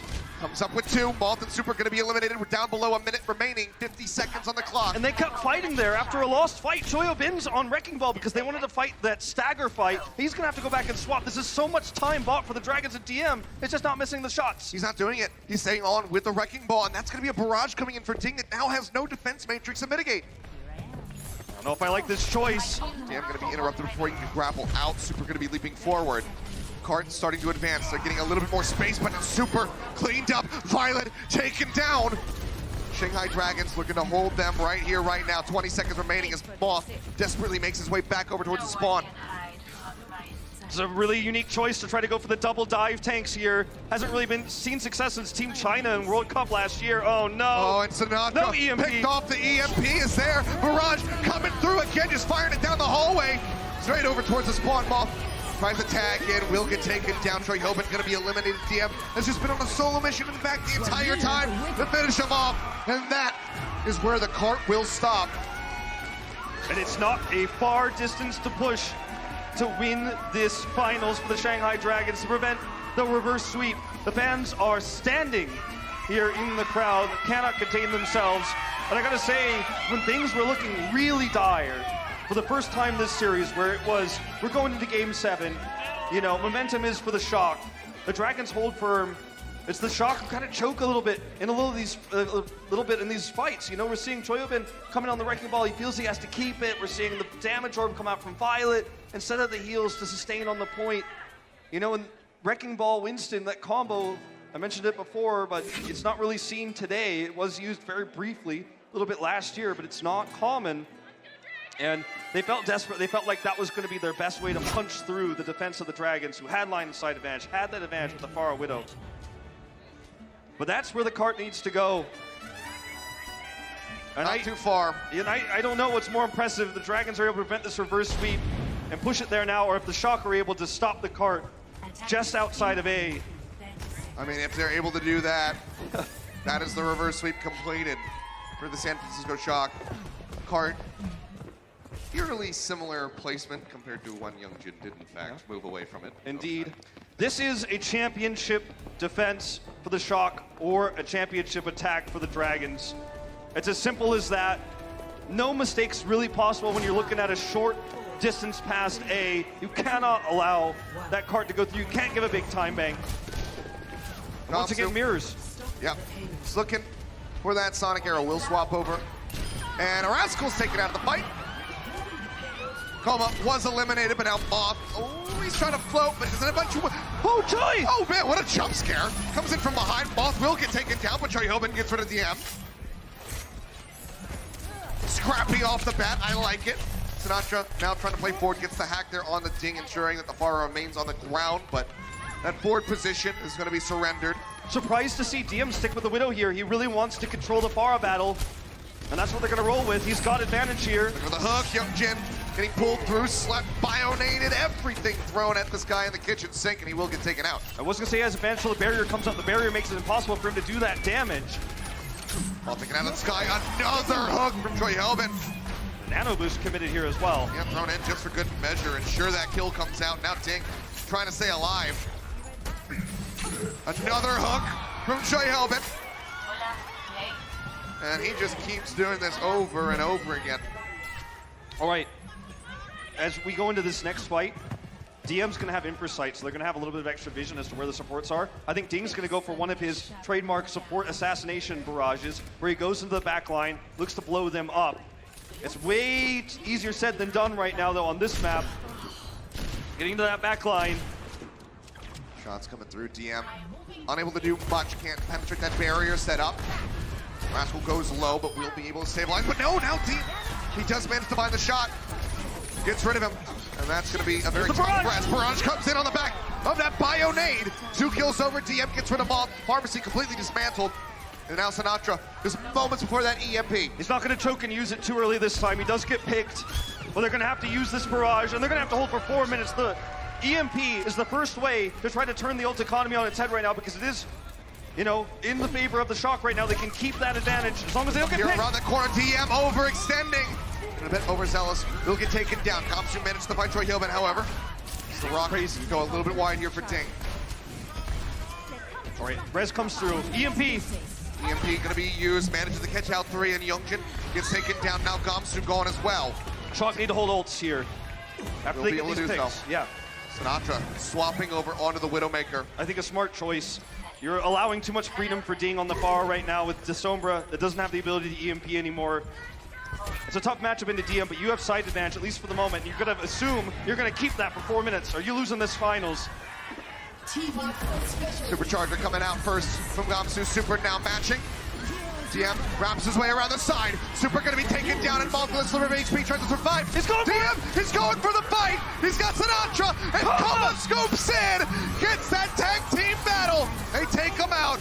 Rez comes back in, Super back into the fight, but a Bionade on the tree over now with the barrage layered in. Means they all get taken down. It is just Moth by himself, trying to buy time, but he cannot do it. No one is close. The cart's starting to advance, a wrecking ball on the way, but I don't think he's gonna arrive in time. And he will not. Reverse sweep, not gonna happen. The Shanghai Dragons, for the first time, will be your Stage 3 champions. They deny it away from the San Francisco Shock. The Shanghai Dragons, they had an 0-40 season. Last year, they make their first stage finals. They prevent the reverse sweep. They take that 4th win, and it's a huge win for this Korean squad that represents China here in the Overwatch League. They've been so close so many times in their career, but finally they close it out. It's Kamsu, the leader, comes in as a late trade and helps build this roster up. It took a long time. It took 3 stages, but the Shanghai Dragons are the best team in the world today. The rest of the team comes out to join them. Hugs exchanged. Something that was just a distant dream for the Shanghai Dragons. Last year, no one could have seen this future. No one could have seen today. But here we are. This is reality. The fans in the studio overwhelmed with what is the truth here. The Shanghai Dragons are Stage 3 champions. They've done it. Backs against the wall, nearly reverse swept. But they stay stable, and they come out on top. The victory is theirs, but guys, let's throw down to Danny Lim, who is standing by with the entire Shanghai Dragons roster. Well, thank you very much. Blizzard Arena, make some noise for your Stage 3 champions, Shanghai Dragons! What a match! Congratulations, guys. It was a very, very close fight, but at the end of the day, it was these Shanghai Dragons taking the crown and becoming the Stage 3 champions. DM, how are you able to get this victory? 자, 오늘 일단 우승 너무나 축하드리고요. 굉장히 접전인 경기였지만은 끝에 가서는 상하이 팀이 우승을 하게 됐습니다. 오늘의 우승 좀 어떻게 할 수 있었나요? 일단 제 위도우가 그냥 거의 다 한 것 같고요. 네, 끝인 것 같아요. Very short. I think my widow did all the work. That's it. Do you agree? 감수님도. 네, 동의해요. Kamsu agrees that DM's widow was a whole part of the victory. And Kamsu, first stage champions. This is your first time winning the Stage 3 championship. Anything that you want to say to your fans, to everyone that's watching, everyone celebrating with you for the Shanghai Dragons win? 한 말씀 부탁드릴게요. 사실 제가 거의 프로게임 한 지 5년이 돼가는데 이렇게 우승한 거는 처음이거든요, 이제. 일단 말도 못하게 기쁘고 팬들 다 고맙고 일단 같이 해준 선수들, 코치님들, 뭐 상하이에서 일하시는 모든 분들 정말 감사합니다. So I've been a pro gamer for the past 5 years, and this is the only time that I've actually won a big tournament or a big win in my career. So it means a lot to me. I want to thank all the fans, all the people who are supporting Shanghai Dragons, all the coaching staff, and also, of course, all the teammates on Shanghai Dragons. Thank you guys so much. And everybody, that's it. Thank you guys so much. Thank you, Gamsu. Thank you, Shanghai Dragons. Wolf and Achilles, back to you guys. I think Gamsu waited long enough. 5 years is a long time to get your first championship victory, but he has it here today, as does the rest of the organization. Thanking the coaching staff, and honestly, these guys have improved this team so much from just the start of the season. Yeah, I mean, this was an incredible story, and it's something that I think people are going to remember for years to come is the Dragons run through Stage 3 in the 2019 Overwatch League season. Gamsu's first championship, Luffy as well in his third attempt is able to take one, and it's been a long time coming for this squad, and Gamsu brings it all together. What a finish, what a series to win, preventing the reverse sweep. Sometimes that in itself is more impressive than the reverse sweep, you know, is to stop that momentum from swinging away. Yep, they regained control there with that one final map of Dorado. They're able to close it out. Blizzard Arena, give it up one more time for these guys. A fantastic performance from them.